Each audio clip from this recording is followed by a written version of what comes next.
Meaningful impact in Ghana and beyond. Partner with Ghana Station. It is a community hub where your brand becomes part of the conversation. Join us in fostering connections, celebrating culture, and making a lasting impression. For customized sponsorship packages and enquiries, email contact@GhanaTalksRadio.com or call +233 202 544614. Ghana Talks Radio, giving the youth a voice. What do you want for breakfast? How do you want your breakfast? English breakfast, French fries. Koko nikosi, alo komi kesheto. Wache. Well, Gobe is the real deal. Join us on Ghana Talks Radio. Let's serve you a buffet of breakfast. From news headlines review, current affairs to social issues. Entertainment, sports, and all the trending stories live on our mobile app and across all socials from Monday to Friday 7 a.m. to 10 a.m. With me, Pakwesi Omare, Regina Bless, Deborah Adoso, and I am Esinal Fiagbedu. This is Ghana Talks Breakfast Show. Ghana Talks Radio, #1. This is Ghana Talks Breakfast Show, your morning companion. This is Ghana Talks Breakfast Show, your morning companion.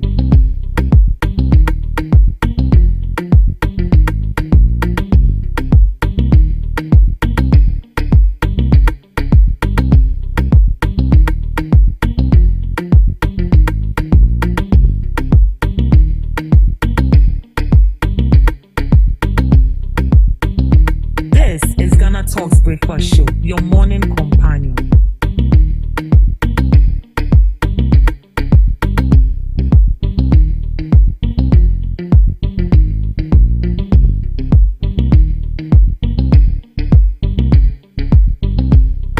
This is Ghana Talks Breakfast Show, your morning companion.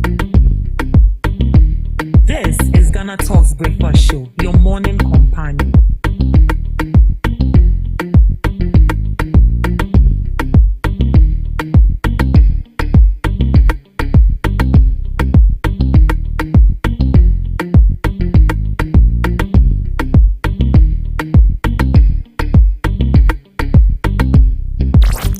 Talks Radio, #1.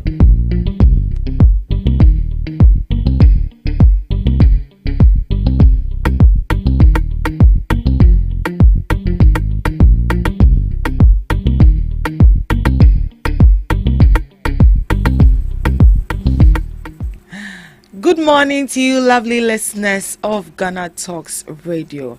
It's yet another beautiful new week. Another beautiful day, and you are welcome to the Ghana Talks Breakfast Show right here on Ghana Talks Radio. And this segment is the news headline review, which compromises of today in history and Debbie's Girl. And right here, we will be giving you all the relevant stories making waves in the news. From business to politics, from sports to entertainment, we got you covered with the most relevant stories and informed perspectives from my guest on issues that matter to you every morning right here on the show. And sitting in the studio with me, sitting in the chair with me this morning is the beautiful Miss Debbie and Miss Regina Bliss. Good morning, ladies. Good morning. How are you doing?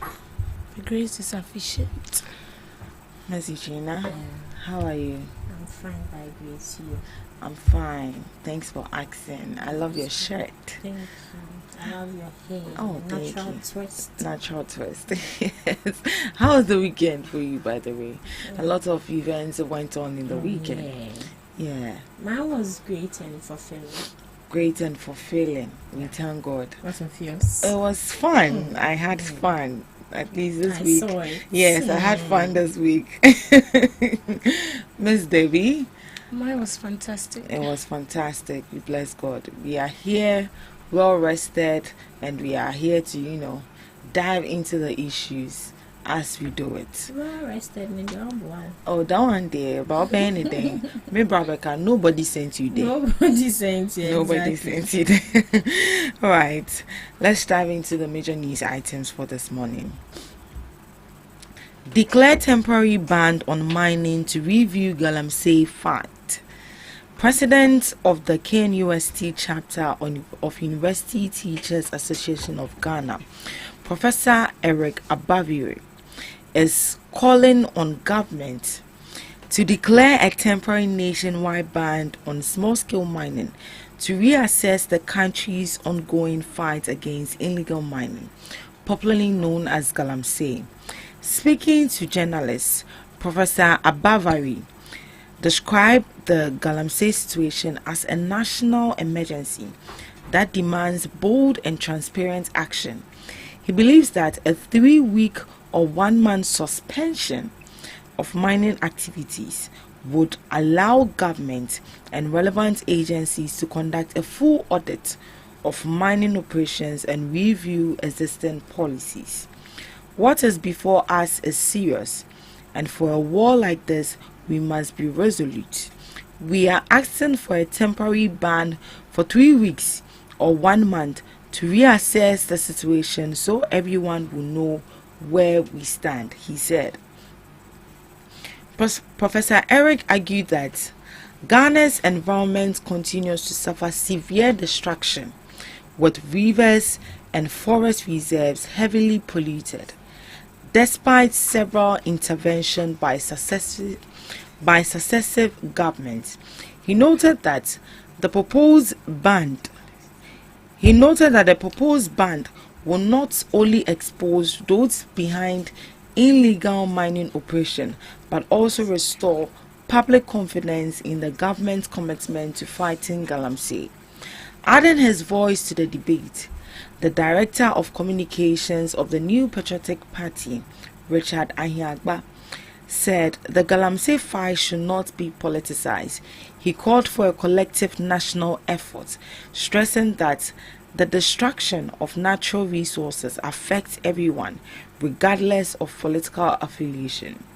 The call by Professor Eric Abaviri comes at a time when environmentalists and civil society groups have renewed appeals for stronger enforcement and greater accountability in the fight against illegal mining.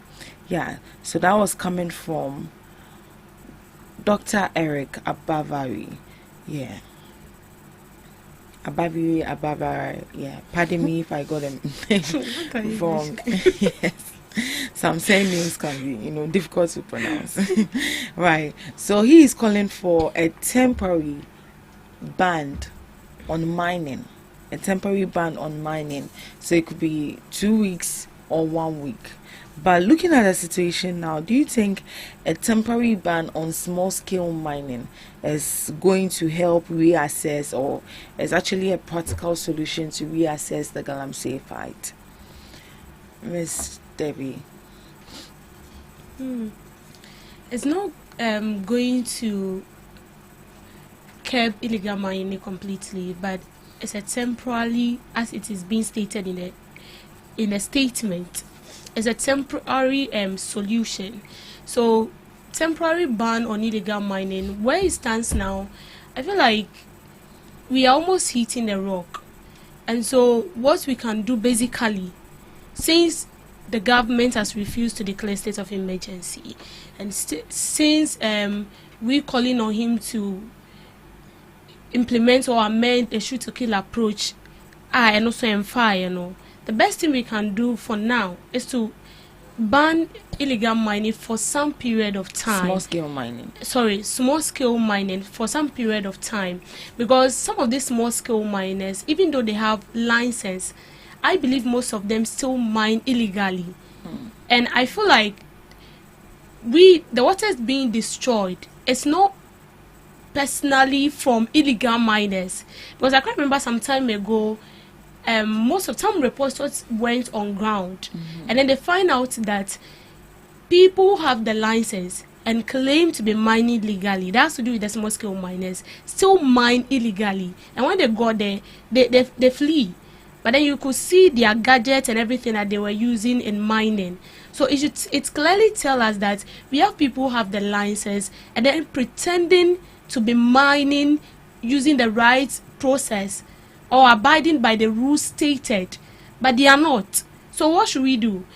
In as much as we are calling for illegal mining, bringing a solution to to stop illegal mining because it's destroying our water bodies and our forest reserves. I feel like where it has gotten to, if we want to ban, then we should cease everybody from mining on the water body for some time. If it's going to take like 2 to 3 years, then that should be amended. And then whether legally or illegally, whether you have the license or not, just give the water a break to restore itself, its naturality. Then we can move ahead from there. If after this period we still don't see any change, then maybe they can still come up with something. Because where illegal mining has gotten to, I think all the approach we are bringing on board, this has to do with a minor one, and it's not working. So we have to come up with something different. Well, Miss Regina, Yeah. do you think that the anti-galamsey policies they've brought on board is actually effective to solve illegal mining? The anti-galamsey policies, I would say it's a strong policy but lacks effective implementation. It only looks good on the outside, because why not? A good policy is a good policy. Now the issue is how they are implementing it. The implementation of the policy, I would say akaomo kakra, because what haven't they brought? They've brought ban. During the previous administration, they banned illegal mining temporarily, but still, it was still on the rise. Now, they are calling on ban on small-scale mining. I think just last week, we had a conversation where the former CJ, so far, was saying that they should, ban it permanently? Yeah. And we were all saying, oh, it's not a good thing because the revenue that comes out of it is of immense support to the economy and also to individuals. And mind you, small scale mining, they are doing it legitly, and just that some people are not following the right process. We've heard of instances where a politician who owns a legit mining company right here in Ghana was heard to still be mining illegally. I don't know if you heard it. Yes, he was mining illegally according to findings. And Tisiano, Mecca said, the mining sectors or anyone who has a role in making sure that the environment is protected, from the EPA, from those who give out the mining licenses, from people who oversee all these things, it's their duty to make sure that they supervise all these things. But supervision no ewo who call on grounds no matter nipa, how would you know? They've bought the loyalty of these people. And now loyalty has become so cheap to the point where you don't even trust anyone. These people who are being paid for them to do the right job, they are not doing it. And I always say that it can be, say, President John Dramani Mahama, the people he has sent on ground to go and do their findings, it might be that these people are not giving him the actual fact of galamsey. How baby a galamsey eju, it can be they are not giving him the true facts. Who say it's very bad. One baby say, oh, kakra. No. So with the implementation of the policies, no. See, you can, if you like, bring 20,000 policies. If you don't implement it effectively, it wouldn't work. And the effectively, all policies now, I would say that it's not a strategic and key policy which can eradicate illegal mining totally. Bibi sope, but little drop makes a mighty ocean. And modern kitten it would help, but they should find a lasting solution to it. So who do you think should take responsibility of the lack of the implementation of these policies? Would it be the government? Yeah, the government, environmental protection agencies, and also the main, I'm trying to get mining for Nomudin land. Is it Lands Commission? Lands Commission. And then the NIMOS.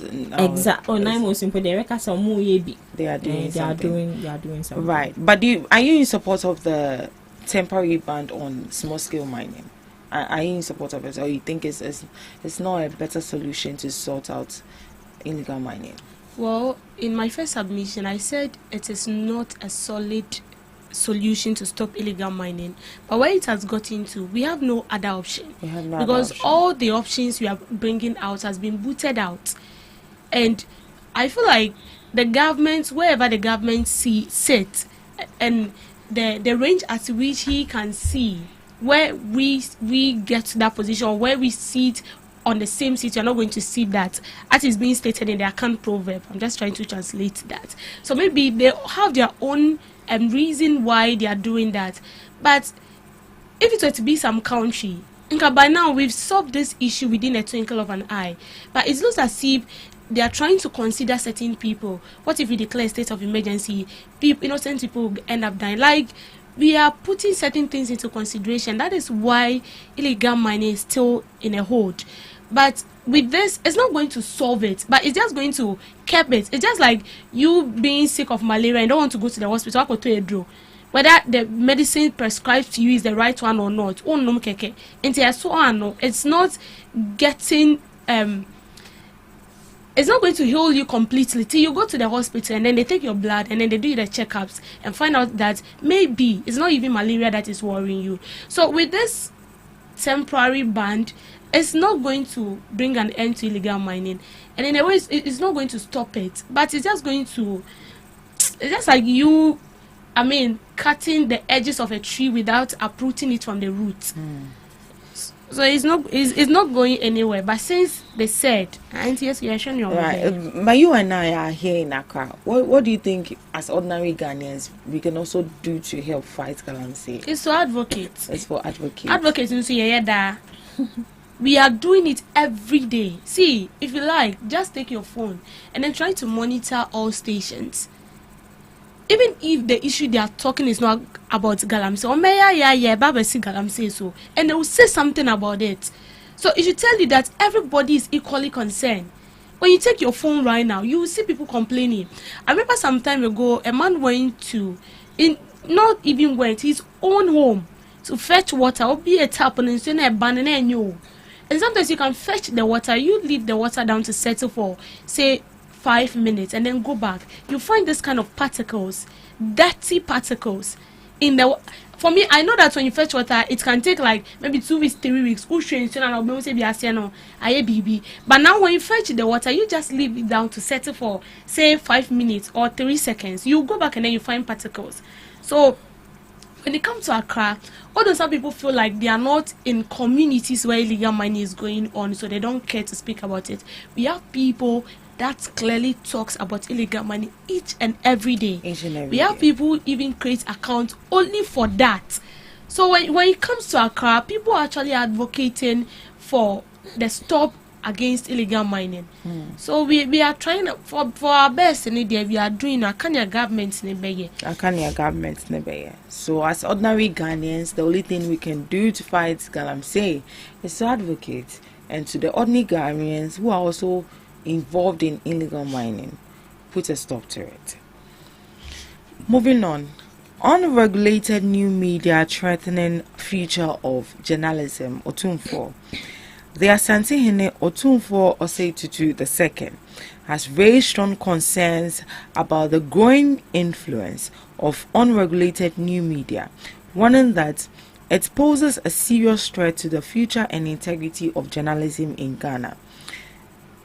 Speaking during the 29th Ghana Journalists Association Awards held at the Menchia Palace on Saturday, the Asantehene urged policy makers, media practitioners, and the public to begin a national dialogue on how to protect traditional journalism from being overtaken by unregulated online platforms. Otumfuo said while new media has expanded access to information, its lack of regulation has also opened the door for misinformation, ethical breaches, and content that undermines democracy and national values. He mentioned, perhaps we should focus on 2 pertinent questions. He said, how worried should we be about the potential hijacking of media profession by professional hustlers and the potential extension of the profession in time? And second, Can the nation afford a media operating without regard to the laws of the state?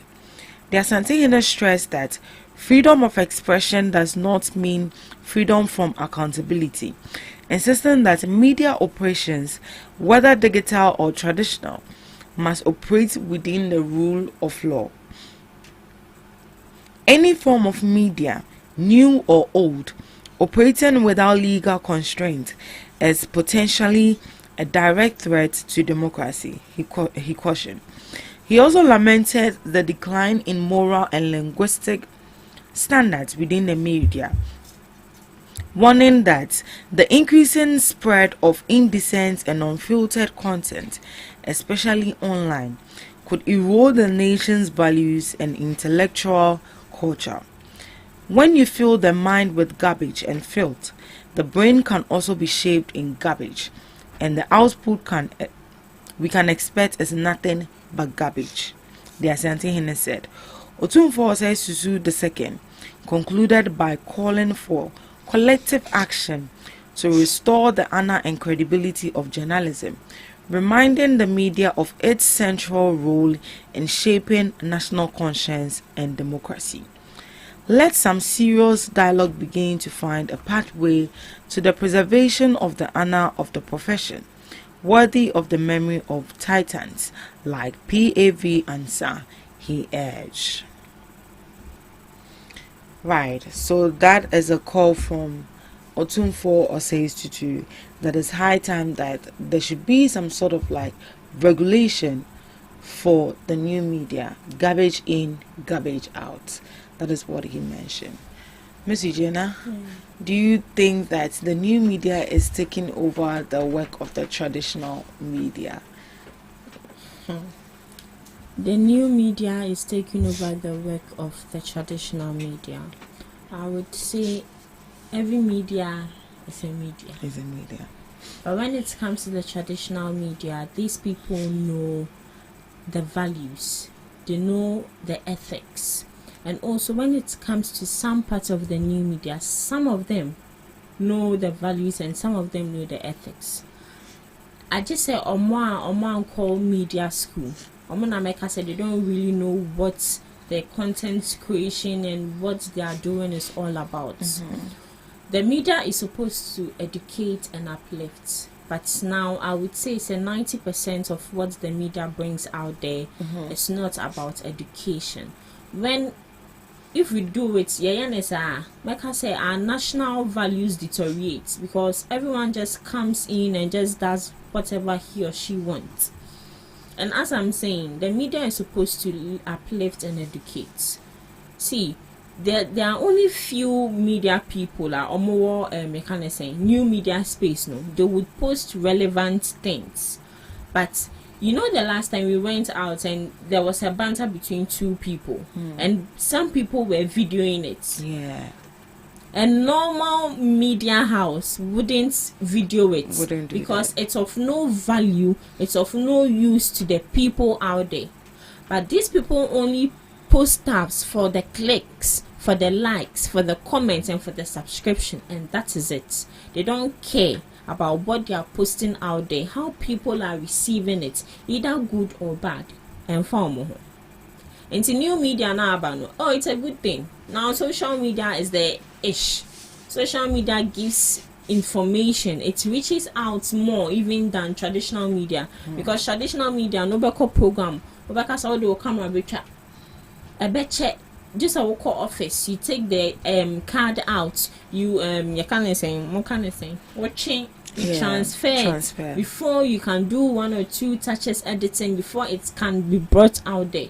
But with your phone, once you take it, you just edit some part out of it and you post it, and it reaches out to a larger audience. For that side is good. And also he made mention of misinformation. Misinformation is rampant misinformation. Posty BB, and the misinformation is not only about the video you are posting. Sometimes it's also about the caption. You would, I don't know if you've studied, but sometimes you would watch a video, or sometimes some caption pulls you to the video. So the captions, they say President John Dramani Mahama excuse me to say, has insulted vice president. Video, no, that is not what it is. The caption doesn't align with the video. Right. And even on YouTube especially, some people will just go and take other people's movie templates, then they'll upload it on theirs as their thumbnail.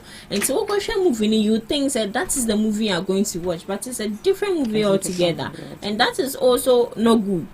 So the media space, I would say, is a dangerous place to be, but at the same time, it has its positive impact. So with the media space, the new media, they should bring rules and regulations that will govern this small institution. It's a good thing. They are also playing a role, and they are also crucial in the development of information. So I think they really need to do something about that also. All right, Miss Debbie. Yeah, so the new media, in a way, I would say it's good, because when it came, it's something that you can move about everywhere with it. So I have my phone with me and I can access information at any time I want. But with the traditional media, which has to do with the television and the radio, it means I have to be carrying my radio around. But now with the new media, even on my phone, I have radio. I can choose to listen to the radio. I can choose to go to, even though the radio is it's an example under the traditional media. But then, since technology, all this new media stuff has to do with technology, and it is good, but anything good has its own advantages and disadvantages. So the new media as it is, although it is good, it comes with a lot of disadvantages, and that has to do with the misinformation, as she said. How are we going to stop all this? I feel like there should be literacy education on this for people to know that, see, new media as it is good, but you also need to be careful with the kind of things you put out there. If you're not careful, and the reason why we put anything at all out there to gain the numbers is because we don't have rules and regulations governing whatever you post on social media. Imagine there is rules and regulation, punishment. Anyone who do not go contrary to that, you're supposed to face a punishment term or something. Everybody will be careful with the kind of things you post out there, because trust me, whatever comes on social media goes viral, whether negative or positive. And negative, sometimes an information can pop out without verifying. And you see, one of the mistakes some of these media houses do is that when they see those information, they don't verify it, and then they promote it on their pages. Imagine trusted media houses or well-known media houses posting something, because sometimes you go to certain pages and then, as a media, even in the school, they will tell you to always get a catchy headline to draw people to read. If I'm coming to read your story, I first check the headline. If I see the headline is very catchy, I'm eager to know more. What is it about? What does it entail? I want to know. But when I see a story and the headline is not catchy, I'm not going to read it. And just one mistake some of these media houses do is that they give a very catchy headline. You go to read the story, and then sometimes you get people actually watch the interview. So we invite communicators of both parties here. Some media stations sit down to write stories on that, and sometimes you read, people who listen to the interview be like, this is not what the person said. Why are you stating this? So when you go back to listen to the video, you can actually tell that what the person said per what the media station is writing, it doesn't correlate. So what are you writing? You want to gain fame, but you are tarnishing the image of that person, especially when that's to do with these political parties, MPP and NDC. They will write something that, like, headlining is so catchy. Like recently where I saw something and someone was like, he said they are going to build Iyoko office in each district or something. I saw that, and in my mind I was laughing.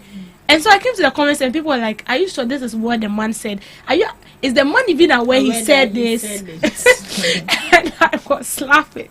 You see, so the new media as it is, although it's good, but where it's getting to, I think we are abusing it. So this has to go to the communication minister. Where it should bring out rules, regulations, policies that governs that. If you should put something out there, and it comes out that it's false, you should be able to bear that consequences yourself, because you post it there without the permission of anyone. So you should bear the consequences. And when it happens that way, trust me, we are going to tread cautiously with this new media. We'll be careful with the kind of things we post out there, because I won't go post it, I don't have that money. So I'll be very, very cautious, even with the choice of words. You'll be very, very, very cautious of that. Now, bloggers, when they encounter, they post things that do not even exist. They post headlines and different stories. So I feel like the new media, it is good. And as I said, everything has its negative and positive aspects, and that has to do with the media. But we are hammering on the negative aspects more than the positive one. So I feel like there should be something that will regulate or check up. The law will take you up. So which of the platforms do you normally rely on for credible news? Is it the new media or the traditional media? New media. Why new media? You mentioned misinformation. So misinformation. Why do you have to rely on it? Even though the misinformation is very rampant in the new media, we still have websites that are credible. Okay, they don't joke with their integrity. They post things with fact. There are certain websites that when I read news there, I know that when it's from a credible source. But there are, I don't want to mention them, but there are some websites you go and read the news and be like, so although the new media has its own hitches and all that, the new media as it is being operated by people, by organizations. We sitting here as an organization, we use the new media because GhanaTalks Radio has a website where we post our informations and stuffs. So it depends on the media houses you feed or acquire your information from. So I'm not saying the traditional media is bad, but of late it's very hard for you to see somebody holding graphic. Like, graphic. Graphic it's on online, the phone. If you go graphic online, you will get it. You read everything. Everything. So the new media is everything. So news, I think it's from new. I feel like I'm going to compare graphic. I bet not news. Right. Moving on to our next story. Government developing roadmap to revitalize state-owned media. The Minister for Government Communications, Felix Kwachi Ofosu, says government is developing a comprehensive roadmap to revitalize state-owned media organizations and make them more viable, efficient, and competitive. Appearing before the Public Accounts Committee, Mr. Kwachi Ofosu explained that the initiative, being developed in collaboration with the State Interest and Governance Authority, aims to transform key state media entities, including the Ghana Broadcasting Association, including the Ghana Broadcasting Corporation. He noted that state-owned media continue to grapple with challenges such as revenue shortfalls, outdated infrastructure, and growing competition from private and digital media platforms, issues that have affected their long-term sustainability. Mr. Kwachi Ofosu also appealed to the public to honor their legal obligation of paying their TV license fee, stressing that the payment is not optional but backed by law.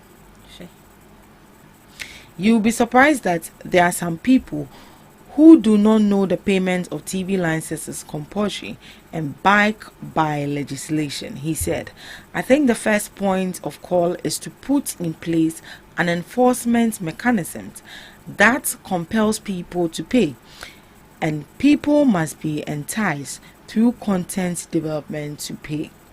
He explained that while TV license fee alone may not fully resolve GBC's financial constraints, they remain an important source of funding for the state broadcaster.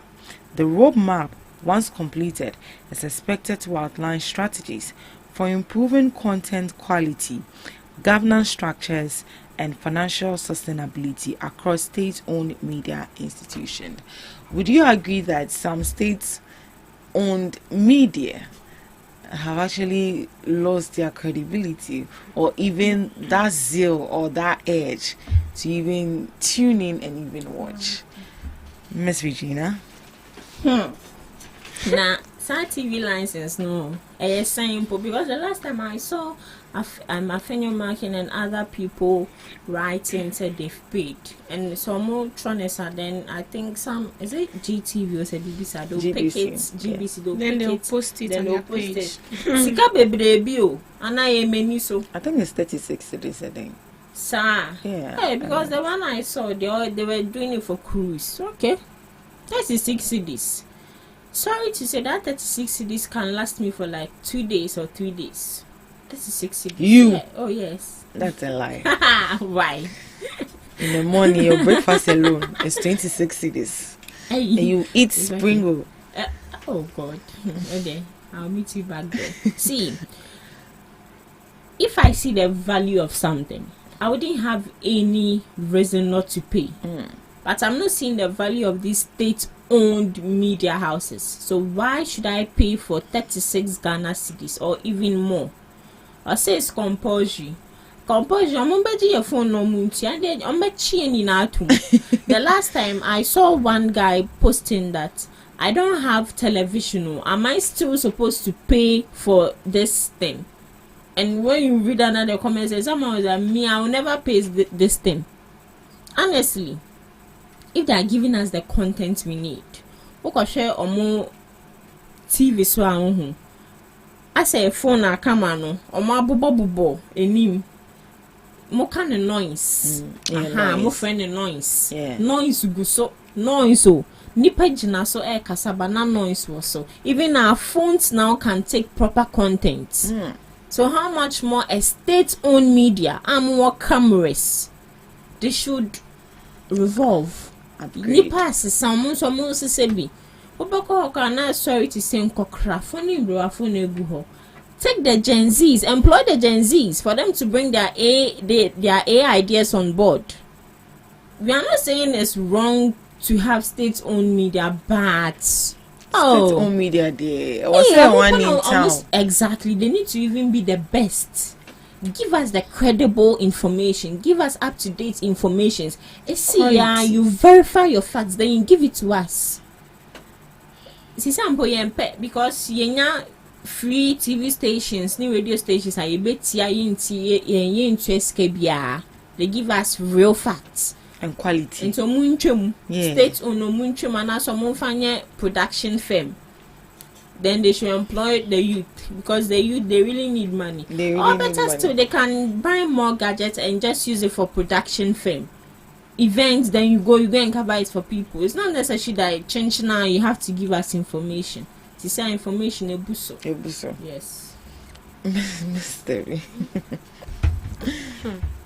State media houses. Yeah, state media houses. Well, I would say they are where they are because they are refusing to grow. And I feel like because it belongs to the state, in a way, it's being interfered politically. And I also feel in a way that there is this kind of resistance to grow, like innovate and update yourself. I don't want to mention any station or from up to now. If you want that station, like camera quality is bad, but it's a state-owned media. And I was told that when the government provides gadgets and equipment for these stations, they sell it out. They sell it out to some media firms, private media firms.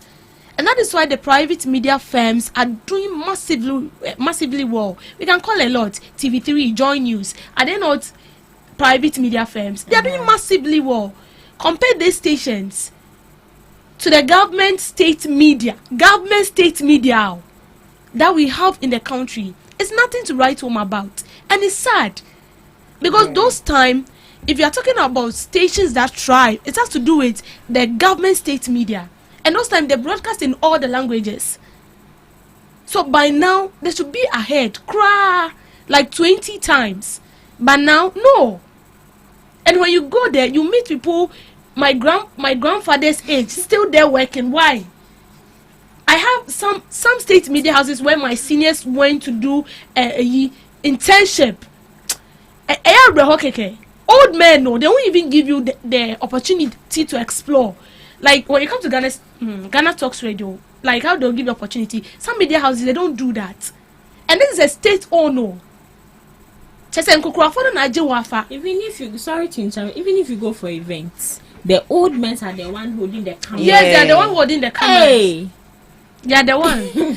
And we have young people. See, the Gen Zs that are coming up of late, completely from the universities, they've learned new things. New things are popping up, and they are upgraded. Even if you don't want to take this or this out of the station, employ this new Gen Zs into the company.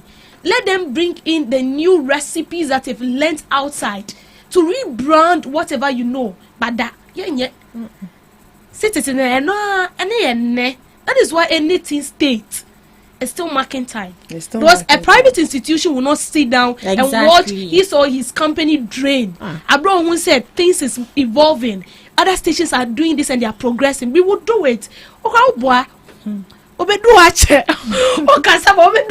have a long way to go. A very long way to go. The state-owned media houses. A very long way to go. And then you want people to go and pay licenses. About TV quality poor. Oh, you want us to pay licenses? Yeah.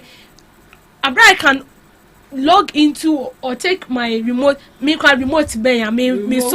phone need data. Now my typing station and pay news 12 o'clock news. I can put it here and be watching. Now TV is even useless. Even the radio and then you want me to pay stations, the radio stations themselves, they are now streaming online. Oh yes, they are. Yeah, the radio stations. Whatever news they are giving, the infographics are there, the videos are there. Go and watch. Go and watch. But state say market time say copying say be changing your mentality. The mindset I have, if everyone has that mindset in Ghana, no one will pay that money. Oh, we have people that are watching though.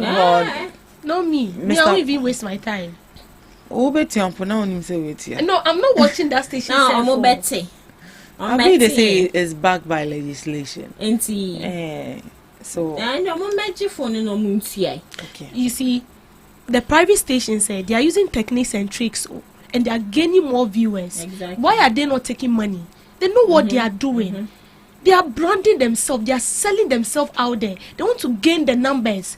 If they get like over 3 million of people, and today, where they build themselves up to, if they are telling that they are taking 1,000, you pay. Because they have qualities. Let's take Netflix for example. You will pay before you watch Netflix. Oh yes. And you wouldn't even feel the urge not to pay because you're you know enjoying the content they are giving you. Exactly. It's solid. So even on your phone, Netflix over state-owned media anytime, any day. Well, Clark it. The old shall learn from the young. So it's high time. State institution. So it's high time. Learn from young. No. So it's high time the state institution learn from the private institution. Producer. No, you don't get me. So it's high time the state.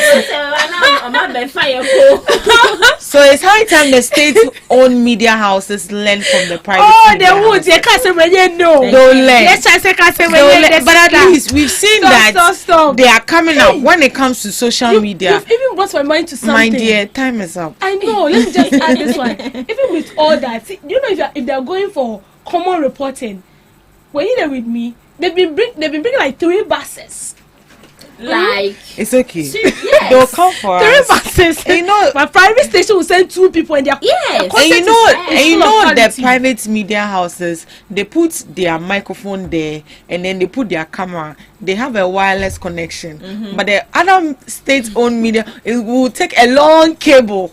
Then we have to wait. The last time we even went and we saw him, and then we'll have to wait. Is it still available? Now the minister is like, we are waiting for the state-owned media. You get it. 3 buses. You know when the media house is actually ready to take content.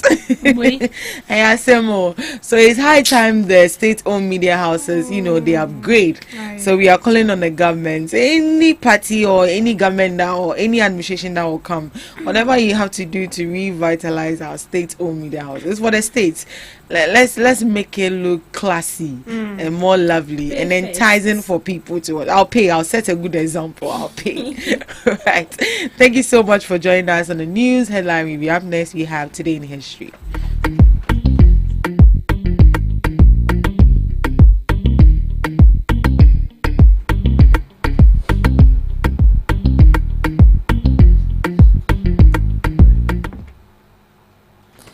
Today in history, David Livingstone, found by Henry M. Stanley at Ujiji. Stanley was sent to find Livingstone after the missionary had been out of contact for several years. The meeting took place in Ujiji, a town on Lake Tanganyika in modern-day Tanzania. The famous greeting, Stanley is famously reported to have said, "Dr. Livingstone, I presume," to which Livingstone reportedly replied yes.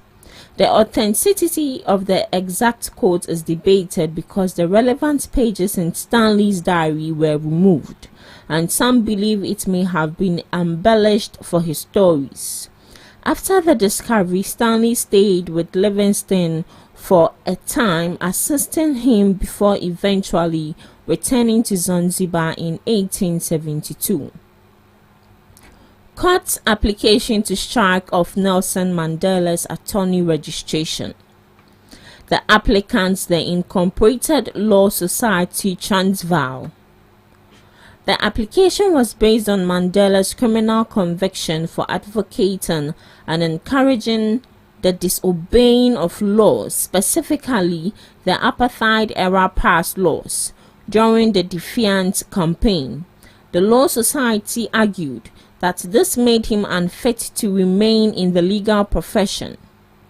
In the case of Incorporated Law Society, Transvaal, Mandela 1954 3 SA 102T, the court dismissed the application. The presiding judge, Rambotom J., ruled that the court's function was not to punish an attorney again for a crime for which he had already been convicted and sentenced. To the court's reasoning, the court held that a person should only be struck from the role if their conduct showed they were unworthy to remain in an honorable profession.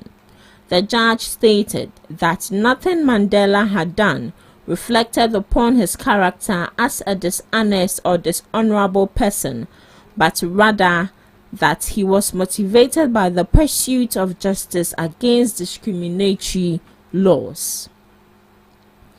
Battle of Kifangondu, Angola, was known as Battle of Death Road in Kigongo, was fought on this day in 1975 near the strategic settlement of Kifangondo, Luanda province, between the People's Armed Forces of Liberation of Angola, Armed Wing of the People's Movement for the Liberation of Angola, and the National Liberation Army of Angola, Armed Wing of the National Liberation Front of Angola.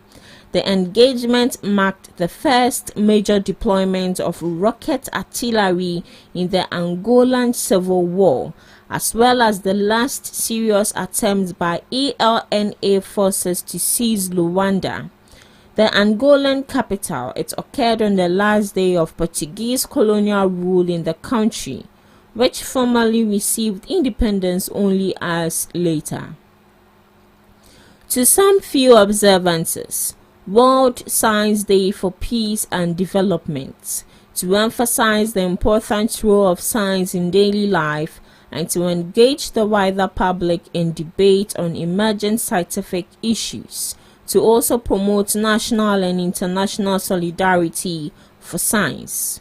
The day involves mobilizing partners like scientific institutions, media, and NGOs to host events and activities that highlight science contributions and address global challenges. To strengthen public awareness of science for peaceful and sustainable societies, renew commitment to using science for societal benefits, and raise support for scientific endeavors. Lastly, International Accounting Day, to celebrate and show appreciation for accountants and their contributions to financial world. Accountants are crucial for financial stability, regulatory compliance, and strategic financial advice, acting as guardians of financial stability and help manage risk. And that's all for today on Today in History, some observances, live on GhanaTalks, the breakfast show. Thank you so much, Miss Regina, for today in history and some observances of the day. Next, we have Debbie's Girl. Welcome to Debbie's Grill, where we talk about issues that matter to the state, void of politics, fear, or favor. The government has approved a 9% salary increase for all public sector workers under the single spine salary structure for the 2026 fiscal year. In addition, the National Tripartite Committee has agreed to a 9% upward adjustment in the national daily minimum wage, moving it from 19.97 to 21.77, effective January 1st to December 31st, 2026. The agreement signed on November 9th between the government represented by the Fair Wages and Salaries Commission and the Ministry of Finance and Organized Labor follows successful negotiations aimed at promoting stability and fairness in the public sector. Finance Minister Dr. Ato Forson commended Organized Labor for their cooperation and patriotism, noting that the increment aligns with efforts to consolidate Ghana's economic recovery. He also reaffirmed the government's commitment to sustaining economic stability and improving conditions of service for workers, adding that the Ministry of Finance will ensure full implementation of all approved provisions. The Minister for Employment and Labour Relations, Dr. Rashid Pelpo, lauded both sides for the constructive dialogue that led to the agreement, describing it as a reflection of government dedication to labour harmony and economic resilience. I believe this is what everybody wants to see and hear. You know, we live in a country where things keep increasing. You wake up today and then you get to realize that the bag of water used to buy at 10 cedis has now been increased to 15 cedis. The next morning, you come to buy the same bag of water and then they tell you it's 20 cedis. Well, maybe you've been paying for your transport from, say, Accra to East Legon, or say East Legon to Kaswa, and then you'll be paying like 10 cedis for in and out, or 15 cedis.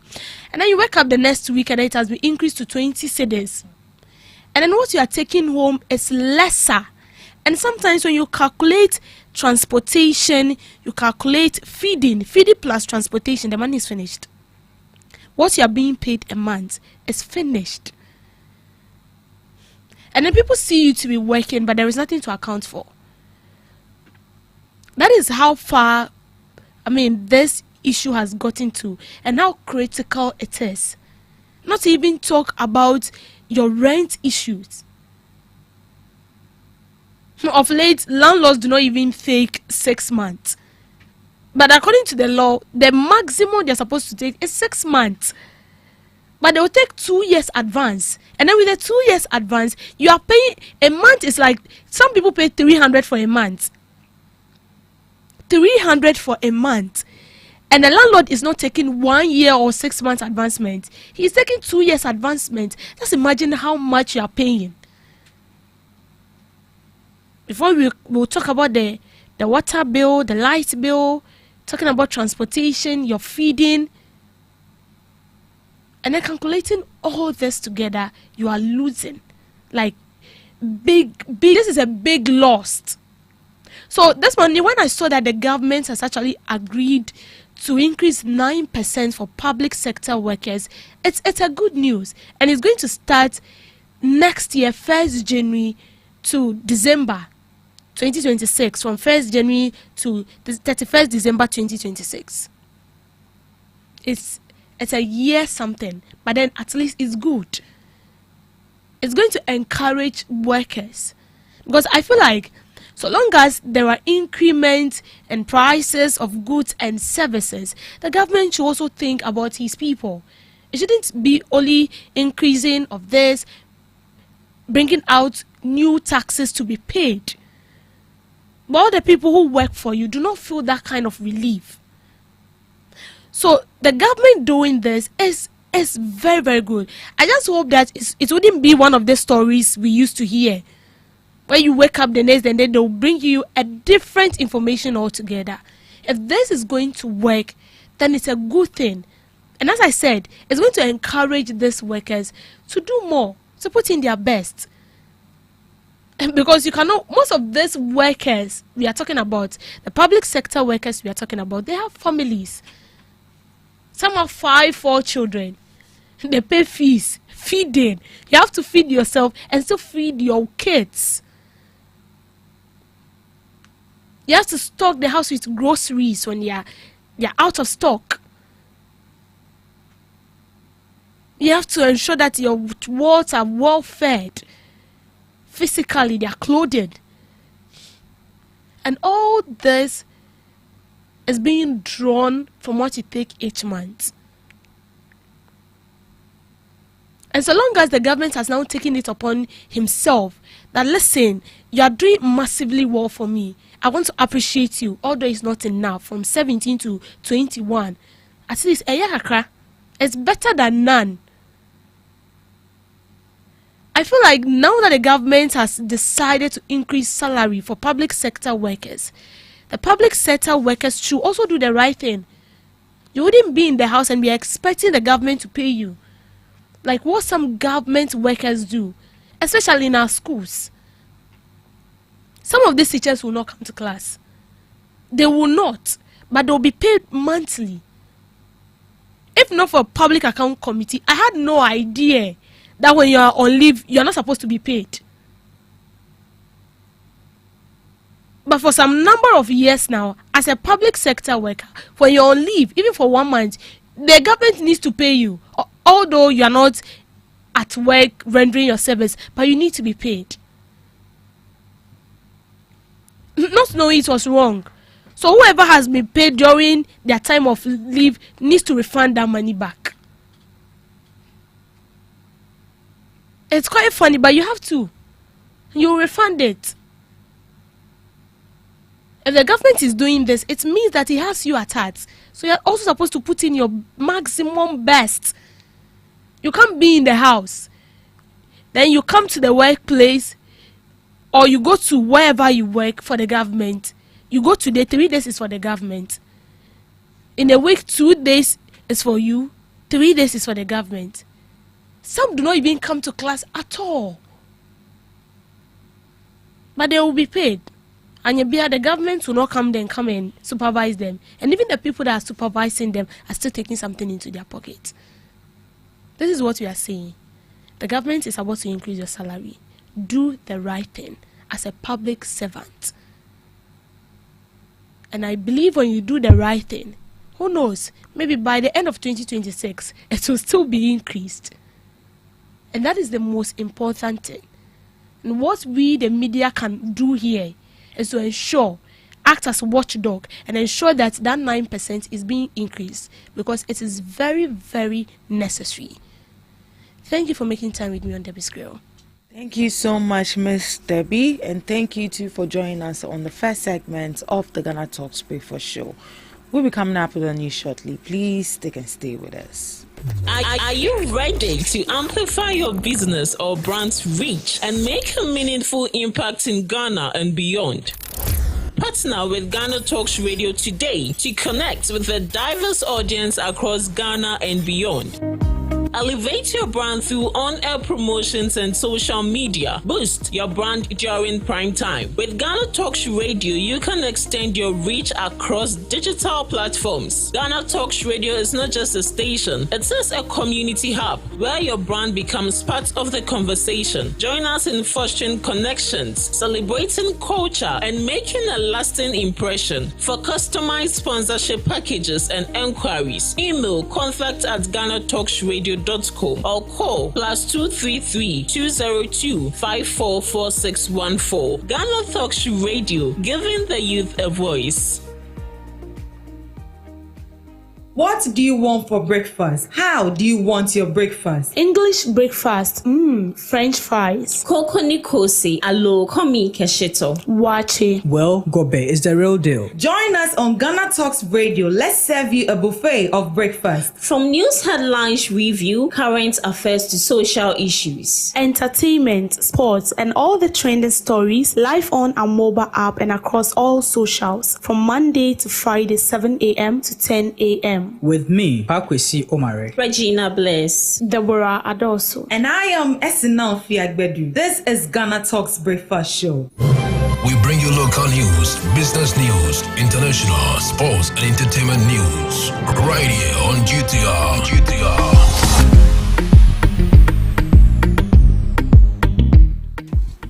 Welcome to the morning news update on Ghana Talks Radio. Coming up, Minority Blocs attempt to vet acting CJ. Baumia's campaign urges government to support private sector and rice value chain. In related news, government to boost local food production with new sourcing directive. Asantehene calls for urgent action against Galamsey. Scrap dealers demand 3.3 million from NDC executives after national security clash.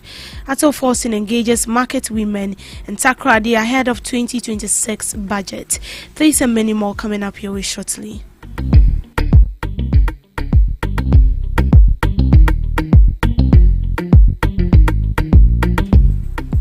The minority in Parliament has expressed strong opposition to the scheduled vetting of acting Chief Justice Paul Bafo Boni, citing ongoing legal challenges filed by former Chief Justice Jatru Tokonu. According to report, the minority leader Alexander Afenyo-Markin moved a motion to suspend the vetting process.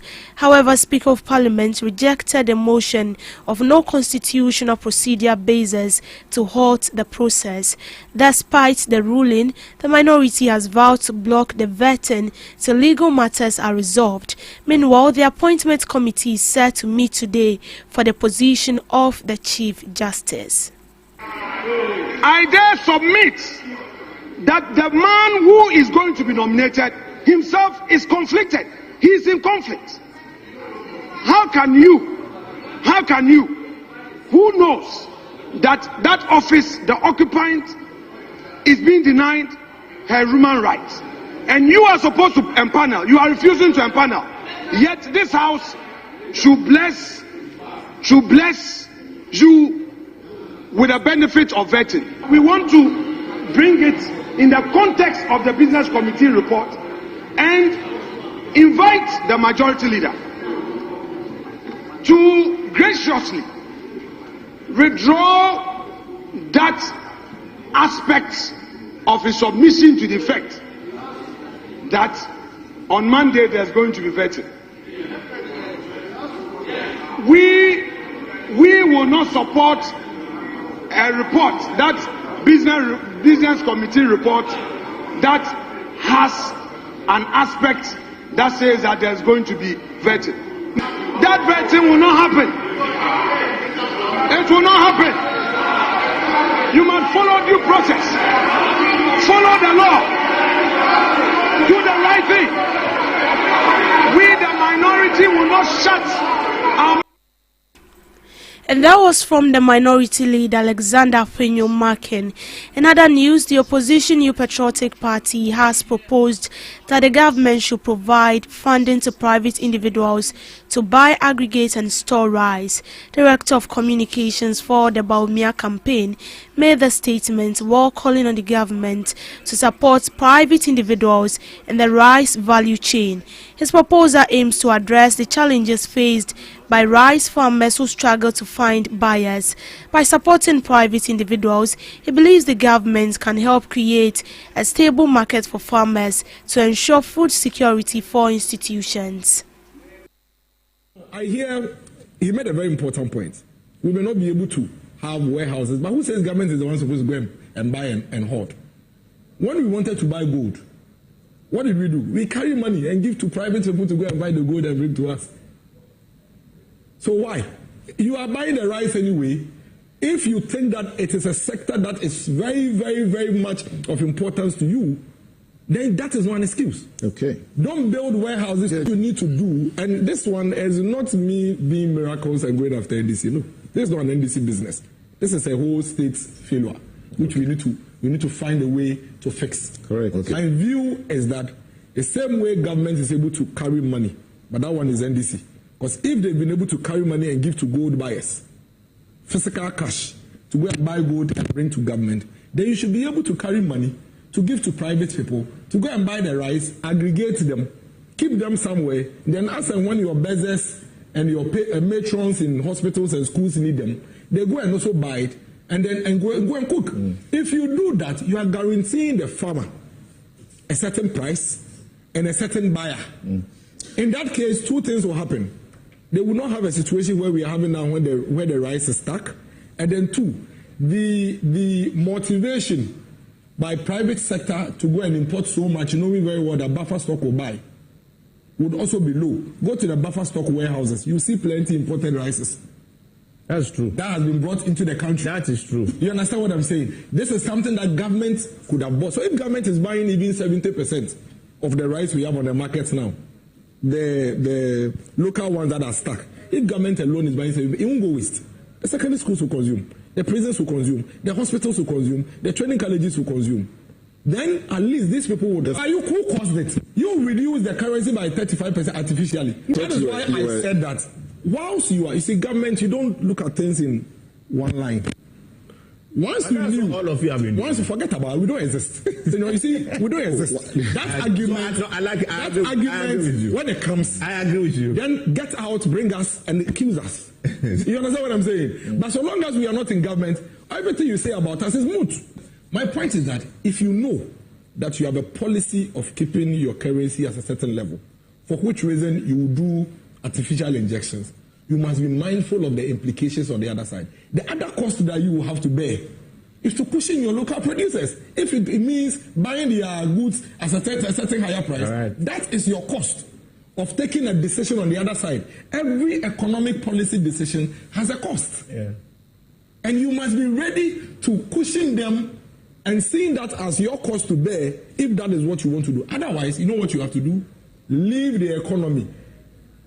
Invest in the real sectors. Yeah. Make sure that you give them time to be able to balance out very well. And that means that you support the rice sector.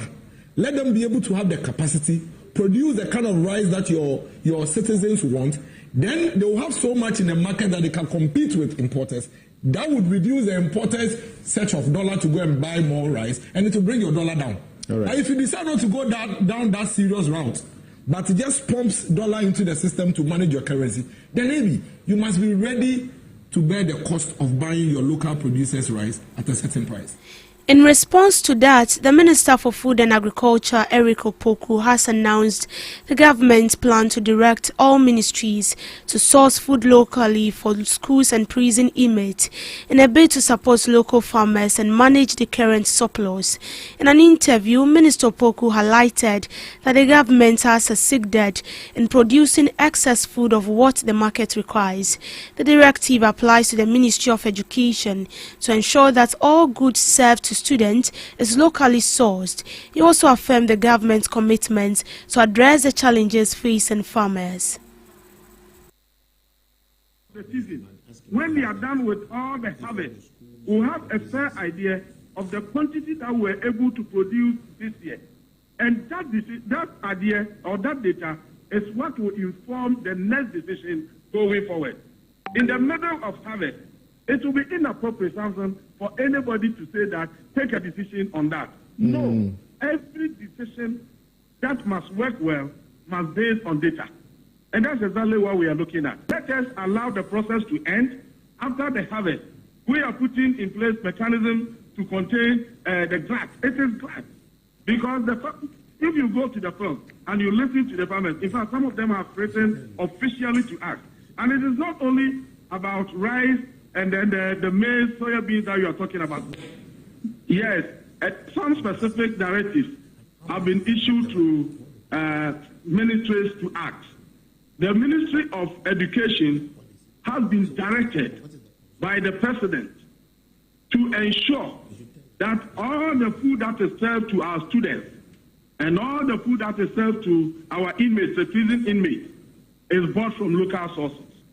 The President has further directed that in order to clear the egg glut that we are witnessing, because the egg farmers have petitioned, we have interacted with them, and they are also complaining egg prices are falling so low that if they are not careful, they cannot even recoup their investment. And that will be a huge disincentive to engage in further production. So the President said that Ministry of Education should ensure that they buy the excess produce to support the school feeding program. That's why I'm saying that a lot of interventions are underway to contain. In fact, that will be determined by the Ministry of Education. They will have that data. They will have that data. As for the school one, I wouldn't have it now, but they will have it. Listen to me and understand it fair. This is a situation we have witnessed now. Listen, the directive was issued to the ministry yesterday, and I was there. I was privy to the discussions. So it is the Minister for Education who will have information relating to the number of schools they are feeding, the quantity of food they need to supply them. That is not the responsibility of the Minister for Food and Agriculture, who has the responsibility to produce the food. And that's why I tell you that one can be provided by the minister handling that. But from policy perspective, we have the policy document available. The policy of Food Feed Ghana is to produce food and ensure that the food that is produced is sold. When it comes to the number of schools, the number of people you have to feed, that is in the domain of the Ministry of Education. The Asantehene Otumfuo Osei II has lauded alarm on the growing threat of galamsey and its adverse effects on the entire nation. Speaking at the 29th Ghana Journalist Association Awards at the Mansha Palace in Kumasi, Otumfuo Osei II emphasized that galamsey requires immediate attention and collective action, while urging journalists to continue exposing illegal mining activities, holding those in power accountable. He also criticized the politicization of the fight against galamsey. Galamsey, for example, is an issue that is so dear to everybody's heart. We have to be very careful because it's destroying this country. It's becoming more of like a mafia situation where if you're not very careful, it's going to engulf all of us. And therefore, we have to take this issue very, very seriously. We joke about it, or we think it's not serious, but it is. And I was asking how many people would vote for a party or a government why we don't want to take a firm decision on these people. I've asked myself. Because it's politics, it's because of votes, nothing else. I can't see why we cannot take up this matter seriously, unless we are all complicit. Other than that, it's also a serious matter. So I was listening to the president, and I feel that more must be done to stop this.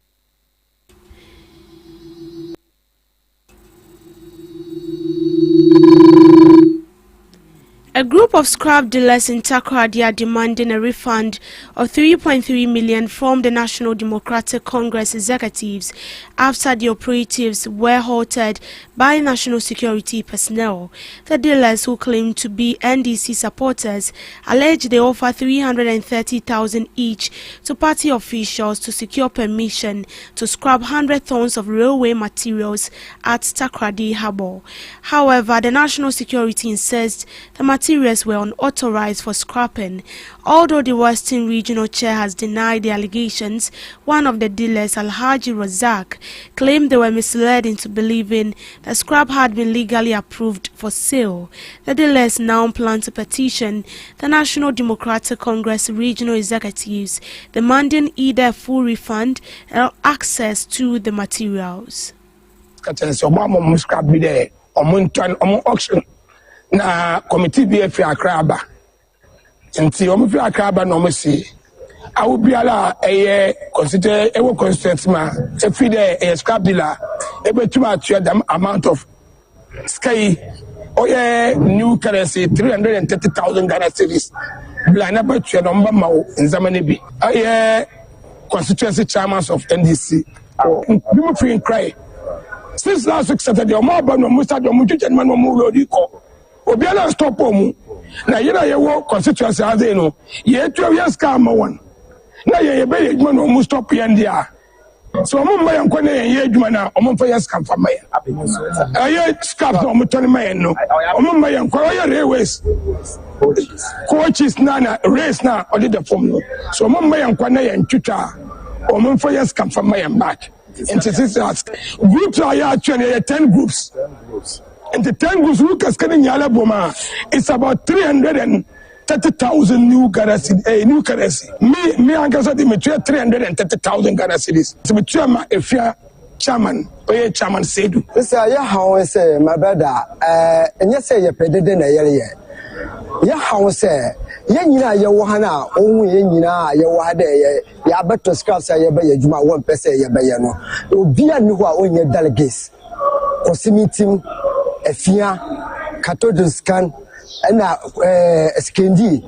Youth, Nayina delegates, Nayina, Yabuano, Yoko Bank, Yaka Julun, Yadaba Trin Yamanaka. And then there, Yan Echina, and there Echina, Yatrius can you. Una sisi awaka de yebe yejuma. Una agreement in terms ya since Wednesday, Monday afternoon de young yellow fan right. A crafu no person watching your man free and some. Tem dia scraps in the say ya wade no. Ya se scraps bana say ya betwa. Ya wana as a crafu ba. Wa beson your man and ni adoko. Monday no ya wana nimpa tu wo flaka. Wa ba shase de otonyama. Wo twitwanyama na doko. Bisana I say or the paper for Accra. No, Baba. Yes, you Triscano. I wire a Triscana, Yabayajuma. 1% Yabayajumano. Until you how in there. Jumano, there. Oh, my call my year.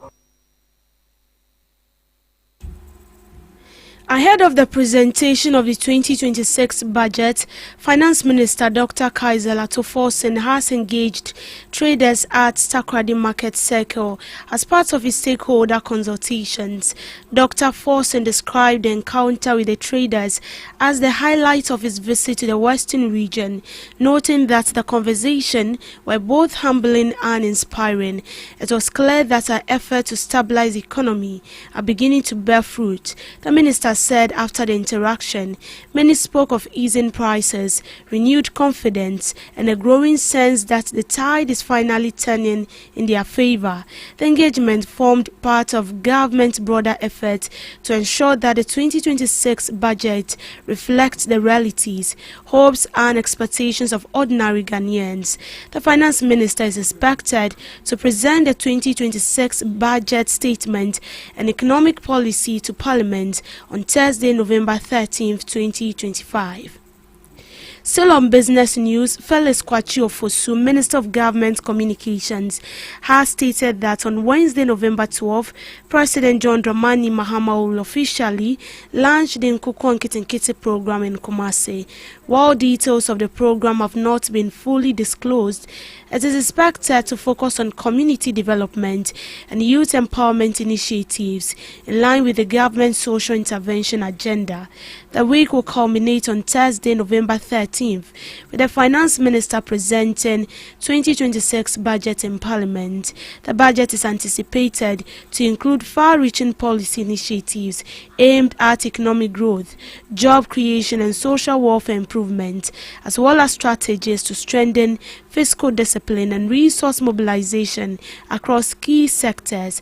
Felix Kwakye Ofosu described the week as very important, emphasizing that this collectively highlights the government's commitment to accountability and public engagement. To sports, a passionate Accra Heart of Oak supporter, Mr. Ebenezer demonstrated remarkable devotion to his club ahead of their crucial Week 9 Ghana Premier League encounter against arch rivals Asante Kotoko, which ended in a 1-0 defeat for the Phobians at the Accra Sports Stadium. Mr. Ebenezer purchased 50 match tickets and 50 Heart of Oak flags for distribution to loyal fans ahead of Sunday's much anticipated Super Clash. The gesture, he explained, was meant to motivate supporters to turn out in large numbers and cheer the team to victory. Unfortunately, the result did not go in their favor as Forward Morifin converted a first-half penalty to hand Kotoko all 3 points. The tickets and flags were shared on Peace Power Sports, a popular sports program hosted by N.S. Smith, whose producers commended Mr. Ebenezer for his generosity and unwavering commitment to the club. Despite the defeat, Hearts fans turned out in full force, painting the stands in the club's traditional rainbow colors as they sought to inspire their team to victory and reclaim bragging rights over their fierce rivals. However, the narrative took a different turn after 90th minute. The game ended amid minor chaos, with several Hearts fans expressing frustration over officiating decisions. The loss marked head coach Mas Didi Dramani's first defeat in the Ghana Premier League this season, a result that leaves Asante Kotoko as the only unbeaten team in the campaign so far. Pep Guardiola celebrated his 100th match as a manager in perfect function as Manchester City produced a commanding performance to brush aside Liverpool at the Etihad Stadium. In a clash between two sides chasing Premier League leaders, Arsenal, City were in complete control from start to finish, moving up to second and reducing the Gunners' lead to 4 points. Erling Haaland once again took centre stage, continuing his phenomenal scoring run with his 28th goal of the season across club and international duty. The Norwegian had earlier spent a chance to open the scoring when his penalty was served by Georgie, the Liverpool goalkeeper, having conceded the spot kick for fouling Jeremy. Haaland made amends in 29th minute, rising highest to par a header into the far corner from precise across after a sweeping team move. The goal was notably his first ever against Liverpool in the game started by Virgil van Dijk. Liverpool thought they had drawn level just before half-time when Van headed into Mohamed Salah's corner, but the effort was ruled out for offside, with Andy Robson adjudged to have obstructed goalkeeper's view. City doubled the advantage in half stoppage as Nico's strike from the edge of the box took a wicked deflection of Van Dijk, wrong footing and nestling into the net. Jeremy, who had been a constant menace throughout, kept a brilliant display after the break with a dazzling solo effort. It was statement victory for Pep Guardiola's men, perfectly befitting the milestone occasion as City tightened their grip on the title race and ended Liverpool's recent run of fame. In showbiz, Benton Music Group and the Beam Festival Secretariat have announced a new date for the 10th edition of the annual Beam Festival. Initially slated for December 26th, the much-anticipated event will now take place on December 24th at the Accra Sports Stadium. According to the organizers, the rescheduling is aimed at enhancing the overall experience for the patrons by ensuring improved security, traffic management, crowd safety, and coordination with public agencies. In a statement, the Beam Music Group explained that a change became necessary following the rescheduling of another major event, Taste the Culture, organized by the Black Star Experience, whose new date clashed with the Beam Festival.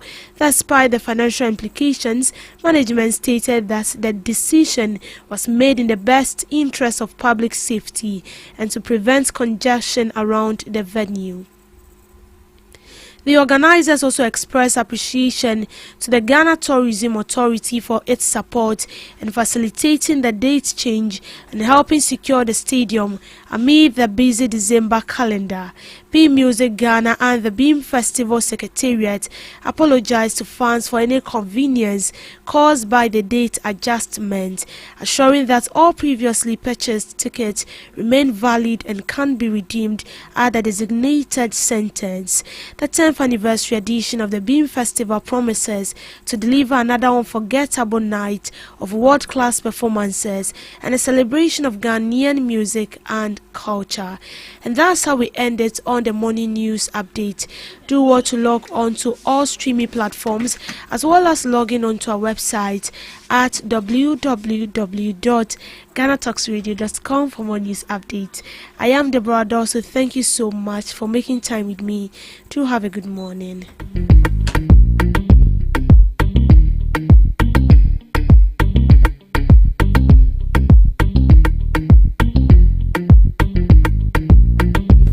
Are you ready to amplify your business or brand's reach and make a meaningful impact in Ghana and beyond?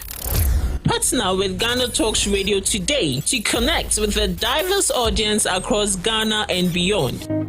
Elevate your brand through on-air promotions and social media. Boost your brand during prime time. With GhanaTalks Radio, you can extend your reach across digital platforms. GhanaTalks Radio is not just a station, it is a community hub where your brand becomes part of the conversation. Join us in fostering connections, celebrating culture, and making a lasting impression. For customized sponsorship packages and enquiries, email contact@GhanaTalksRadio.com or call +233 202 544614. GhanaTalks Radio, giving the youth a voice. What do you want for breakfast? How do you want your breakfast? English breakfast, French fries. Koko Nikosi, alo komi kesheto. Wache. Well, Gobe is the real deal. Join us on Ghana Talks Radio. Let's serve you a buffet of breakfast. From news headlines review, current affairs to social issues. Entertainment, sports, and all the trending stories live on our mobile app and across all socials from Monday to Friday, 7 a.m. to 10 a.m. With me, Pakwesi Omare. Regina Bless. Deborah Adoso. And I am Esinal Fiagbedu. This is Ghana Talks Breakfast Show.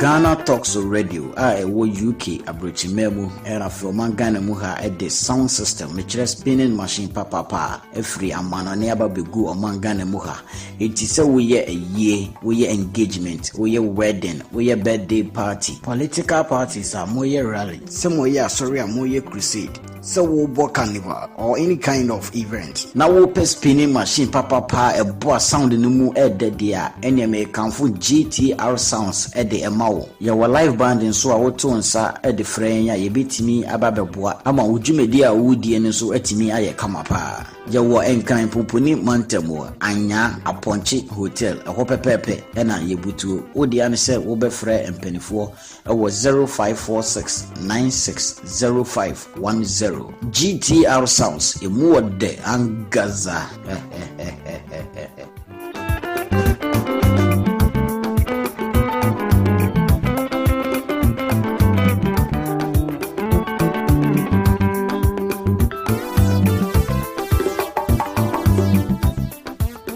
What do you want for breakfast? How do you want your breakfast? English breakfast, French fries. Koko Nikosi, alo komi kesheto. Wache. Well, Gobe is the real deal. Join us on Ghana Talks Radio. Let's serve you a buffet of breakfast. From news headlines review, current affairs to social issues. Entertainment, sports, and all the trending stories live on our mobile app and across all socials from Monday to Friday, 7 a.m. to 10 a.m. With me, Pakwesi Omare. Regina Bless. Deborah Adoso. And I am Esinal Fiagbedu. This is Ghana Talks Breakfast Show. This is Ghana Talks Breakfast Show, your morning companion. This is Ghana Talks Breakfast Show, your morning companion. A good morning to you, and a new week is out for us again to experience and enjoy by the grace of God and Allah.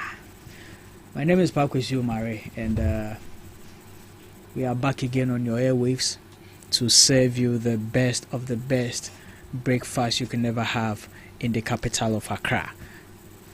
In our studios this morning of Ghana Talks Radio, I have with me Mr. Abdul Razak, who speaks for the NPP, and very soon the NDC's Fatal Monet will also join us, with our independent communicator or social commentator, Mr. Dennis will also join us in the studios to hold the conversation.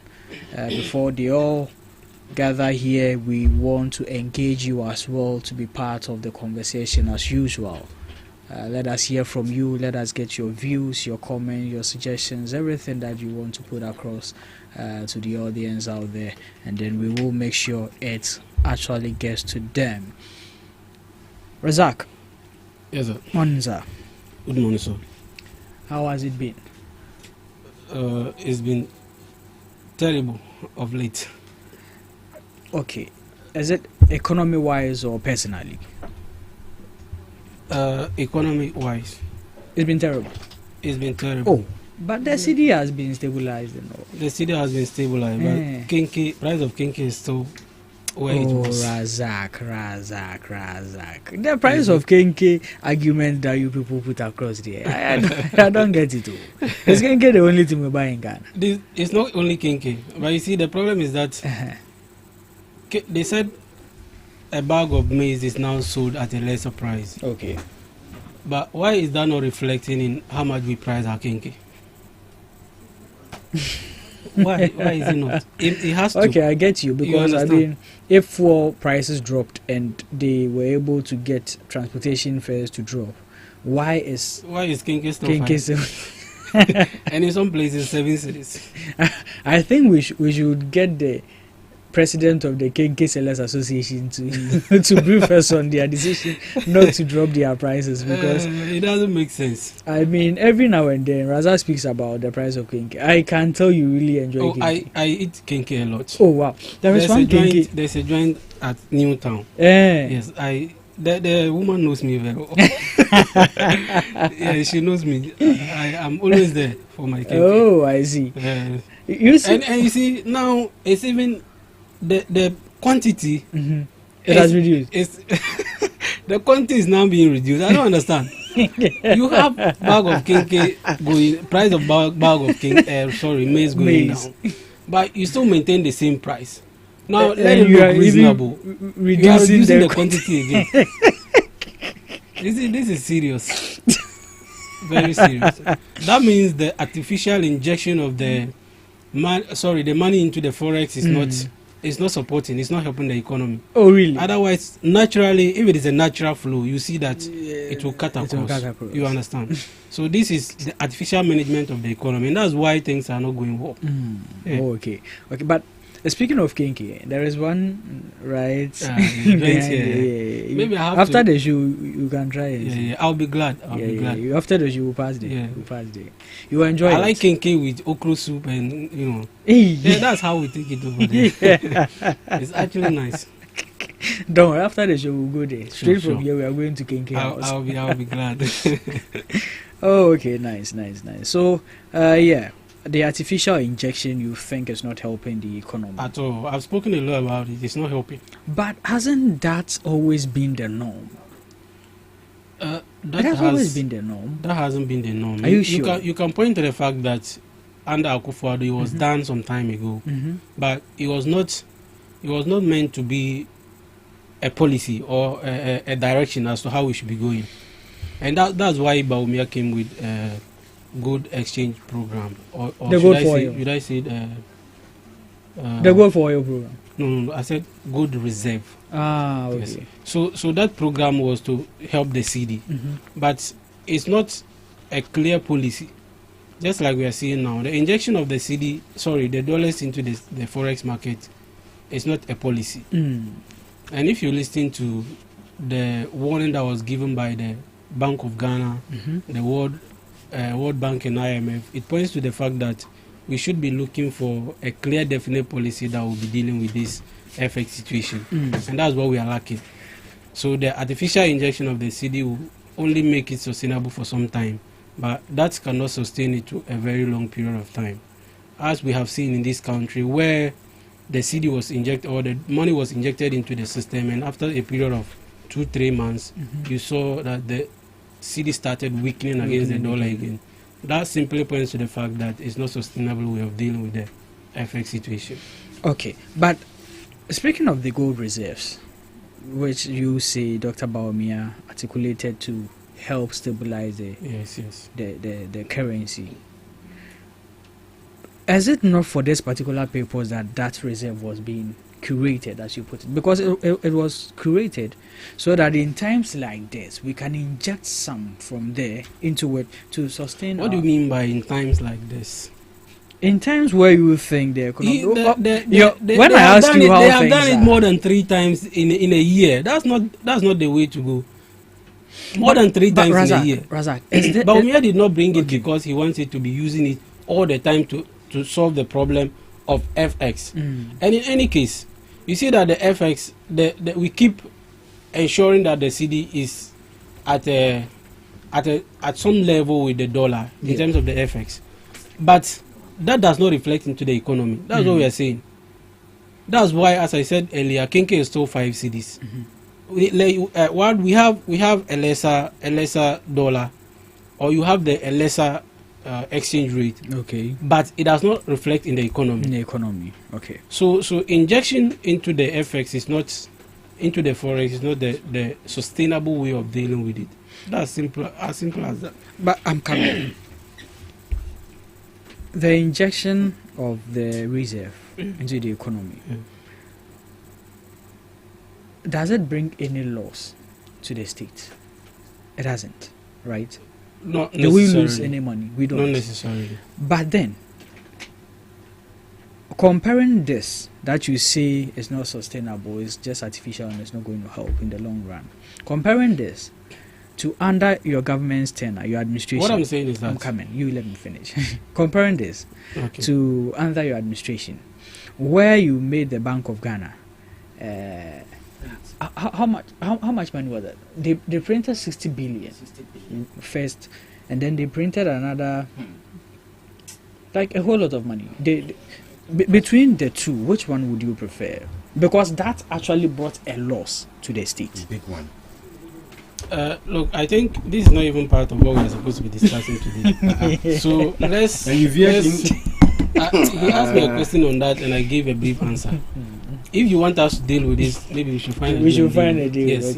We'll deal with it into details. I respect that. Yes. I respect that. So let's maintain. All right, sure. Direction. Yes, actually. How is Domi Kwabenya?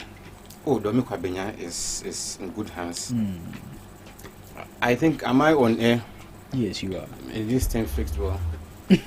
You know, Domi Kwabenya is doing fine. We thank God for his message. Our MP, Honorable Faustina Eliklem Akurgo, she's doing so well. You know, she's keeping the constituency together. Okay. And in Parliament too, she's faring pretty well. In fact, there was a report last 2 weeks about MPs who are constant, who are regular at parliamentary duties. She happens to be one of the very few. Wow. Okay. Wow. In spite of that too, you know, she's you know, she's also keeping the constituency together. So kudos to her. Okay. Then our chairman and the constituency executives, they are also doing well. They are trying their best. You know, it's the largest constituency in Ghana. Yeah. A whole lot is happening, but we thank God that you know, they are able to keep us together, and then, you know, looking for ways to be able to deliver both, you know, to the entire constituency and to the grassroots of the party. Okay. So we are doing well, and you know, on a national scale too, we are doing well. You see, we are going to discuss an increment in salaries of workers. Look, in this very era, if you see a government take such steps, you know how prudent the government is being. Okay. Regardless of that, look, we are heading towards Christmas. We are a month away from Christmas. Importers, this is their time. Okay. They need to import more. And regardless of that, our city is faring so well. Okay. You get my point? I do. Inflation is 8.2 or so. which is very, very positive. You know, it's a positive outlook for the economy. You understand? I hear my brother was talking about kinky prices. You see, the MPP should understand this. Whoever is giving them economic advice, I don't know. My brother, kinky has nothing to do with any external factor. It will when the government is clueless.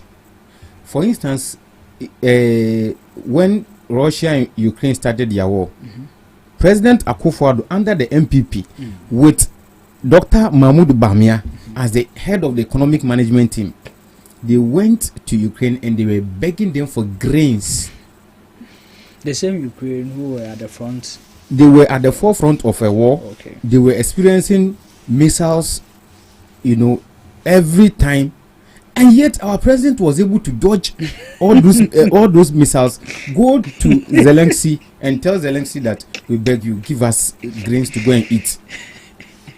You see how clueless a government can be. But in the tenure of His Excellency John Dramani Mahama, the finest president, you are not going to experience that. Okay. If you want the price of kinky to go down, it's a step by step approach. You have to invest in the agriculture sector of the economy, and that is simply what the government is doing. What is the government doing about this agriculture? Fantastic. Now, government is liberalizing the agriculture sector, making sure that a chunk of it is being, you know, patronized by the youth. You understand? So the government is bringing up policies to ensure that all farmers will be given aid, okay, through the Agriculture Development Bank, so that if you have interest in, say, pursuing, or if you have interest in doing agriculture, particularly in the rice industry, you will have a particular help or package that will come along, you know. So that is essentially what you have to do. Okay. But you see, with regards to stabilizing the city, my brother, it's simple. Apart from the injection into the economy, in fact, these people, they injected more than what we are seeing today. Now, even Omukra long keke within their first year in government, they borrowed to the high heavens against every reasonable economic advice. Okay. But these are people who borrow and use the money to celebrate that they were able to borrow. You remember the Kinky party, the Wache party? They did all those things. I didn't eat some, so I don't remember. You understand? Look, through economics is a reasonable, it's a very rational, you know, discipline. Simple. If you have more tomatoes in the market than onions, the price of onions will go up. Okay. The price of tomatoes will come down. Okay, that is what we call the demand pull, you know, inflation. When you have more dollars in more cedis in the system than dollars, it means that the CD is going to be cheaper. Dollar is going to be expensive. Okay, it's a simple economic, you know, philosophy. So how do you make sure that you have more dollars in the system? You can't print dollars. So you have to ensure that your export sector is doing well. So you think now we are exporting? Yes. So now you do value addition, because you can't, when you export the raw materials as it has been the convention, you will not make more. But once you are able to process it, give it value, it goes out, you get more cash. That is what we are doing through the gold board.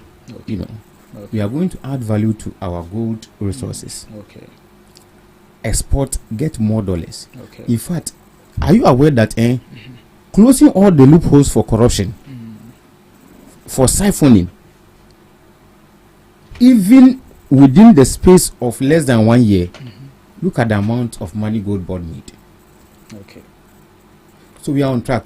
Okay. I hope you saw Musa Dankwe's survey that even 39%, over 30% of the MPP people, MPP loyalists, believe that the country is moving well.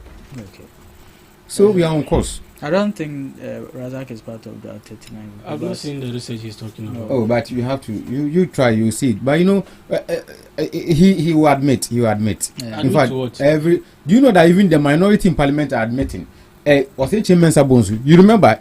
He went to a radio station, I think last 3 weeks or so. Epi, why do you always want to take me as your testimony? I don't remember anything. Okay, no problem. You are in the media space, so I was presuming. I was presuming you should that. be asking for evidence. Some of these things he's saying. Oh, but Mensa Bonsu didn't go to a radio station and admitted that Which radio CD is doing well in Kumasi. Which radio station? Okay. Pa, you a media man. You just give me the evidence.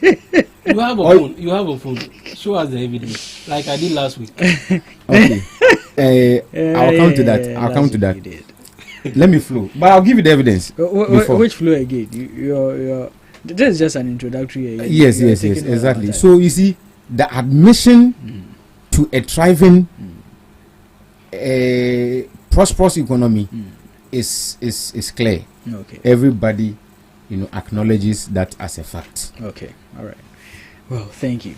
Well, with acknowledgement of things going well and all. Yeah.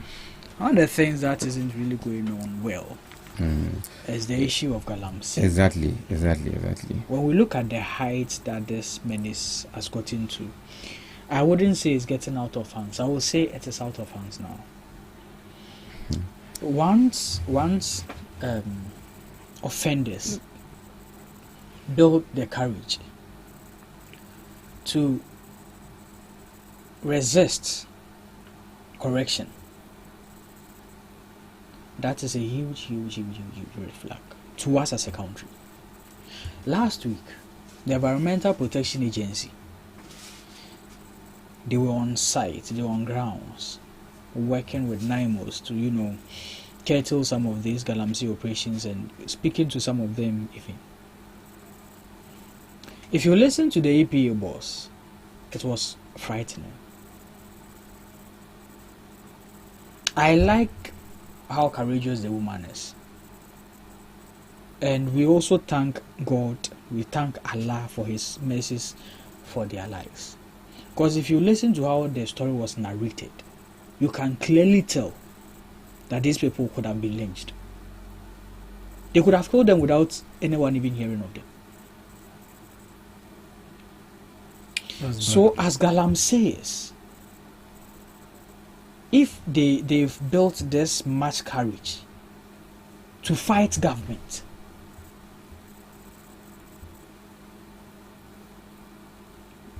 can we clearly see that we are fighting this thing, or we are just playing around it? Maybe. It's my turn, right? Pa, you know what? Sincerely speaking, I sympathize with the current government. I truly do. Look, Pa, imagine a situation where for the past for as long as 8 good years, people in government resourcing an illegal industry, resourcing them with ammunitions, resourcing them with law, resourcing them with order for 8 good years. Look, it became the most thriving economy in Ghana here within that macro, economic, analysis. Imagine ministers of state engaging in Galamsey, engaging in an illegal industry. Imagine a whole president, using a green pen to accenting and making a law enforceable for illegal operations, illegal mining to be done in our forest zones. Giving impetus to to a thriving illegal business. My brother, it's not a joke. It's not a joke.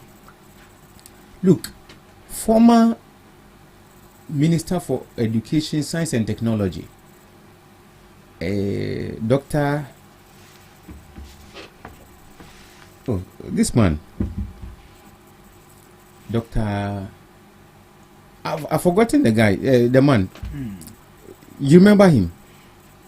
Former what? Former Minister for Education, Science and Technology. He used to work at Kolebu. Is Professor. Oh, I forgot his name. So, can't you remember your minister for? Edichum was it? No. Education. You see what you mentioned. It's in another first Minister for Education, Science and Technology. Yes. I'm not sure that was how it was in our term. What was it? Education was not mixed with science and tech. Oh, Pa. Can you get me his name? I'm trying to. This man came out and said that the fight against Galamsey cannot work because ministers of state are those at the forefront of this illegal business. Okay. You understand? And the government sacked this man for speaking truth. So my brother, I really sympathize with this government. Look, until recently, this man, Abu Papon, he was arraigned before the disciplinary committee of the MPP. Why? He was saying that, look, truth be told, the MPP made, Galamsey a lucrative business. That's what he said. Yes. He said that his own government couldn't fight it because it was a lucrative business during their term, and nobody, could talk about it. You see it, my brother. So, I really sympathize with His Excellency John Dramani Mahama, the finest president. But you see, with all his effort, towards fighting Galamsey, sanitizing the mineral resource industry, he has come across a lot of hurdles. Some from his own government, or shall I say, some from parliament, or some from his own political, party. It's disheartening. It's heart-wrenching that your government is making such an effort to stopping this illegal trade, and yet you find some people or you find lawmakers, instead of being on the right side of the people, they are rather found, partaking in the destruction of our resource. Land, not resource. They're destroying the lands, not the resource. Oh, but land is a resource. You don't know. Well, that's MPP, you don't know economics. It's okay. Maybe you know law, fine. Even the law we taught you, all those law luminaries you guys have had. Continue with your submission. Continue with the submission. I'm waiting for you to finish. You see, look, only last week we heard about NIMO's, officials being stopped from undertaking their duties, and the report was that some MPs who belonged to the majority, to the NDC, were involved in stopping NIMOS from working. Look, it's pathetic. I have called for sanctions, very heavy sanctions, to be put on these people. You get my point, Pa? Yeah. I have said that if I had the will, for instance, if I were the speaker, I'll look for a law that gives me the discretion to sack an MP, suspend an MP, or make sure that I take away the MP from parliament. And if I were the speaker, if any such law exists, I will activate it. Okay. I don't care whether they are NDC. No, this is nonsense. Very. You understand? And if those two MPs have ministerial portfolios they occupy, it should be taken away from them. And if I were the chairman of the NDC, I will call for a meeting of the elders. Then we denounce these people as NDC members. Because it's nonsensical. Sure. Your government is fighting such a menace. Then you are stopping your government. You are impeding on the efforts of your government to fighting such a canker. You don't deserve to be in the party. You are counteracting the prospects of the party. Sure. You understand? Are you aware that if, for instance, His Excellency John Dramani Mahama is taking a course, and the party deems it negative to the prospects of the party, they can call him before the NDC elders council. So why should they allow MPs to be impeding the smooth, implementation of a law? You understand? Look, the government is doing so well. They have sanitized the resource industry by bringing on board the NIMOS, by repealing the LI, that's the MPP led by Akufo-Addo and Dr. Bawumia as the head of the economic management team, accenting to a bill to give permission to people to go and destroy our forest zones. We are repealing it. We are on course. We have been able to make more out of the mineral industry than before. So every reasonable person must come on board to help the government in achieving the goal. It's a collective fight. Okay. How you understand? Yeah. Now you see, on the issue that we are discussing this morning, I think the head of the EPA, I'll commend her. She's been tough. I believe that this war must be about bullets. Government share it a good, apart from the fact that a good party in mass my concentration is the image it is creating. Look, doesn't mean that there's somebody powerful than a state. Hey, the day you guys will have me as the president, a lot of people must go. Me won't be that say some group of individuals would assume that they are powerful than the state. An entire state. Hey, you see, what I foresee is that this EPA boss, she has the will to go the lane you just proposed, but some people are withholding her, and that will frustrate her, and she will leave the job. It will frustrate her to resign. Fantastic, but you know what will help her stay is when she gets the backing of the central government. And she's not getting it. If the president says that, look, I'm behind you, I'm going to resource you to fight this war, she's not getting it. I think it will heighten her morale. She needs it. Mr. President, we beg you. She's not getting it. You see, the moment outsiders, people outside the jurisdiction of Ghana, maybe some criminals realize that even these less sophisticated people have been able to overwhelm their own government, then we can also, exactly. You understand? Exactly. As a state, you have to show power. Exactly. Look, when you are dealing with an individual, it's different. When state is involved, it's very heavy, it's very strong. Exactly.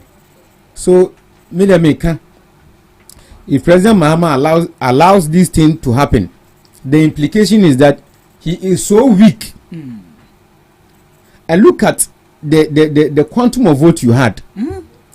It implies that the people say, John Mahama, do whatever you want to do.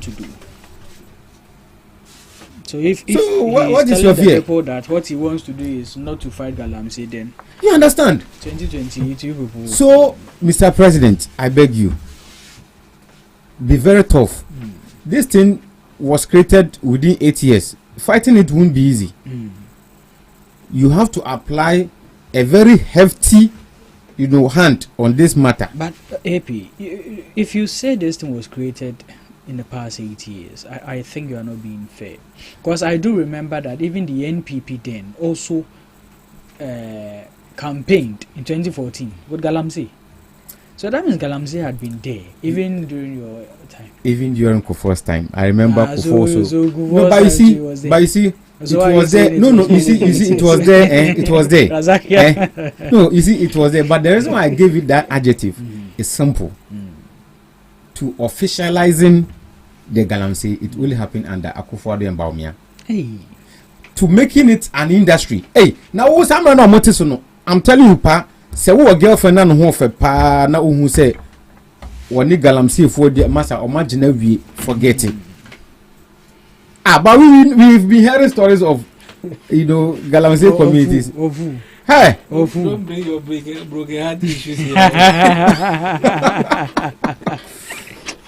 You see, pa. So, to be honest with you, institutionalization of it, to institute it, make it. Give it backing. You don't understand this. It's making a law to regulate an activity, institutionalizing, or making a law to permit people to regulate. What are you saying? So the LR was meant to regulate. Yes. No. And that's exactly what it is. No, my brother. They give you a license. My brother. You remember the other time you made mention that the license miners don't mind at the water bodies. You mentioned that. Yes. That means that the law set the parameters as to what they can do. Yes, exactly. That is regulating. No. But my brother. See, this LI we are talking about. Yes. It's permitted them to go to the forest zones. Which is a no-go. The virgin forest. It is a no-go. You understand, my brother? So, this is not about setting parameters. Or this having license. The license that was given was for them to go into to go and mine in the forest zones. So, my brother, I beg you. Okay. Razak. There's nothing you can do about this. Today I don't want to be harsh on him because today we are going to eat kinky. So I don't okay. Hey, now you say hey sikani bi aba o. Hey, I'm Oh, but honestly speaking, as my it boils down to corruption. Omo ye adian as an institution it gave people it gave people a lot of illegal wealth, so they are able to buy their way through as and when they like. You my brother, you see it. It boils down to corruption. I deal with a simple corruption, and I'm okay. But I want to tell my president, His Excellency John Dramani Mahama, the finest president. One funny Nancy for ma. This thing is not only a disgrace unto his government or our party, but it tells how weak the Ghanaian government is to the outsiders. You get my point? Sure. And as we speak, or when you read the report, the evidence that comes out of the Galamsey, struggle has Chinese nationals, in it. My brother, in China, you can't do illegal mining. It's a shoot. They kill you. You are not given the opportunity to go and explain yourself in court. They just once you are caught doing it, you will die. It's true. So why do they leave their land, make it sacred, come and want to destroy ours with the help of Ghanaian people? You see, I'm telling you, if you make me a minister, I can be very, very rich. I can be filthy rich within 2 years without touching state coffers. Okay. I don't know. Some people are so dumb. It's greed. My brother. Let's see. What do you call ministries? Within the space of 2 years, I'll make money. How? My brother. How? I said, How? With my position. Major state money, me family sanka, but the money I will make. How? And I mean, was making a video, so this is a very big platform. I can't share with you some of the things. If it is not corrupt practices that you are. Why must you be a minister before you make that money? No, relax. If it is not corruption that you are going to engage in to make that money that you are talking about, then speak it out. No, speak it out. Let's know. My brother, you all want to know why. My brother, if you are occupying a position, money. Probably a minister is no. My brother, are you aware you are corrupt? No. Because if you need money, no, you want me to sit here and speak my strategy. If you need money, it is not the public sector. I'm not like Mustafa. You understand? If you need money, it is not the public sector. Who cried in cameras, crying, weeping that. Look at what is happening to him. What is happening to Ghana? We are going to wallahi, we rescue Ghana. The public sector is not a money making avenue. He himself was unless perhaps you want to be. So you see, these are some of the want to go and I really don't like. Nobody has been convicted of siphoning state money. But lifestyle audit the said person you accused of has not been convicted. So no problem. But overnight, if you look at what has been seized from him, hey, you know that the lawyers came to tell us that whatever has been seized has nothing or has no link. You are here. You want the lawyer. You are here saying that you are here saying that you just need a ministerial position and you make a lot of money. Someone has been there and is making a lot of money to you. Are saying you are not listening to me, and I'm saying that you understand. I am not like you understand that. I am not like I am not like why corruption who use because you said you need the position to make money. You need that position to make. You have to withdraw that statement. It is corruption. It is corruption. No. Me. Then tell us. Is this what a similar statement that Mohammed's cousin made that she got expelled from her position? Is it Hannah? Hannah. What's her name? That beautiful, woman. Yeah. She only said that she was once upon a time Ghana's most beautiful. If she can get about 1 million. Victoria. Yes. $1 million. But listen to me. That if you need the position and you think that you need that position to be able to make that money without stealing, then it's corruption. No. Listen. My brother, listen. Then you will make the money even without getting that position. Listen carefully. You see, the issue is simple. The state has employed you as a minister. Okay. Now work.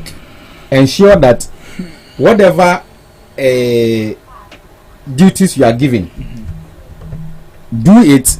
Make sure the state gets served what it deserves. Yeah. Make sure you work according to the expectations your employers give. But trust me, if you tell me that I'm a minister of state today, let's be honest and sincere with ourselves. Honestly speaking, it is only stupid. It's only a stupid person who will sit in the ministry and would like to eat the state money instead of using his own brains to make a living. And you understand? One thing I'm getting from you, yeah. And, that's why I said that this thing is born out of greed. See, not so many people earn what a minister earns in this country. Exactly. Look at their privileges. Do they privileges? You don't buy anything. So, if you are being paid this amount of money with these privileges, you have to make money. Can't you save? Can't you do whatever you want with your own money, if not for greed? Why does everyone want to own an estate? Why does everyone want to own a filling station, a fuel station? But why? The lady at the president, Flagstaff House, told us that 10,000 in the hands of a minister is like 20 cedis. Do you know why? Do you know why she said that? Because if a minister should step here today, he is expected to give. See, when they go to, and you're a politician, you should know. When you people go to funerals, look at what you have to give. Honorable. You need to. If you don't give something, you are mad. So if you're holding 10,000, I mean, what would 10,000 do for, let's say 20 people that you are meeting? It's just like holding 20 CDs. You have to give. Jeton. So the society is fueling the corruption in a way, but the society didn't tell you to go and steal that money to come and give to them. Yes. Or am I lying? And if I'm a minister and I come, you approach me and I don't have the money, will you beat me? No. Will I get demoted because I saw a citizen and I wasn't able to give you the 500 cities? Not at all.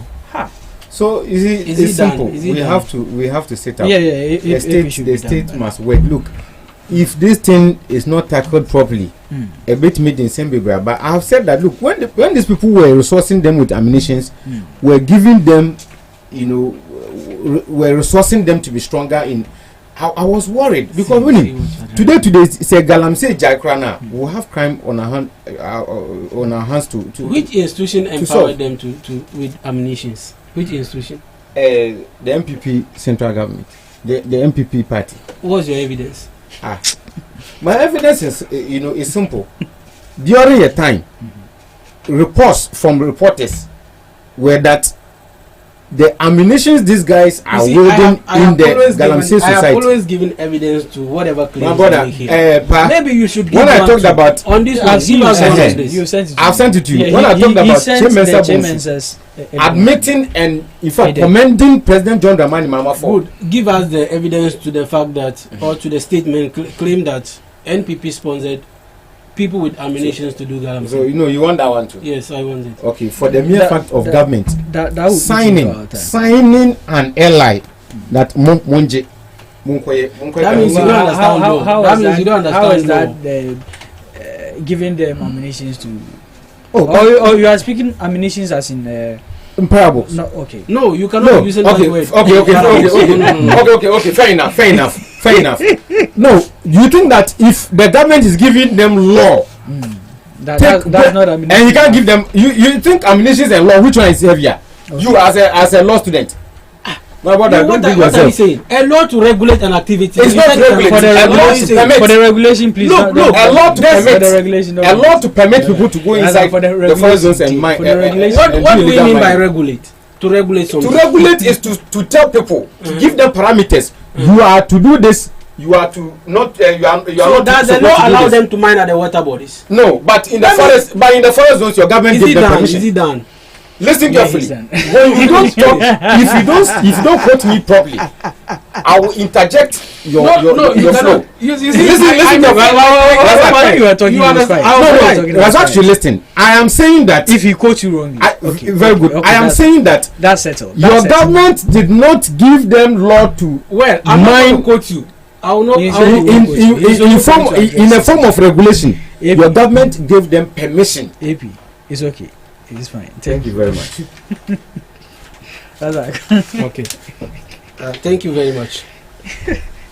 You see, I think it is disingenuous and insincerity on the part of the ruling government and the NDC and President Mahama to keep promising us of the fight against Galamsey after nearly a year in government. Hey. Look, we were told that the man who is being paid to be president of this republic can end Galamsey within a week. Some judge told us that ending Galamsey has to do with the willingness of the government in fighting Galamsey. Okay. Today, it is nearly a year in office of the NDC. And now, what we are seeing is Galamseyers now being empowered. Now have the will, the zeal in fighting our security. Yes. And look, it is becoming damning that you have members of parliament of the NDC who are keenly and they are involved in Galamsey. Yes. And look, you see, that's why the last time I said that our judiciary is gone. It's gone for good. You know why? No. You have NDC member of parliament. The issue surrounding the attack on the NEMOS officials, it has two folds. Number one is the criminal aspect of it, and the second one is on the issue of legality of what happened over there.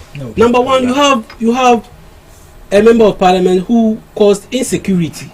That's the criminal aspect of it. Amassing tax to come and attack officials who are lawfully empowered to come and protect the environment, to drive away environmental terrorists. You bring tax to attack the officials. That's the criminal aspect of it. Okay. And then when you are arrested, you know what happened? They gave the man 150,000 bail. I mean, what is this? 150,000. 150,000 bail condition. without surety. So this is why we are saying that look, our judiciary is gone, gone for good. We have NDC when they were in opposition. They told us that, and I will reference this guy Sami Jemfi, that the NPP are those doing the galamsey, and the galamsey does not require coming together of various stakeholders and the entire citizenry. It doesn't require that. What they told us was that it requires the government having the will to fight galamsey.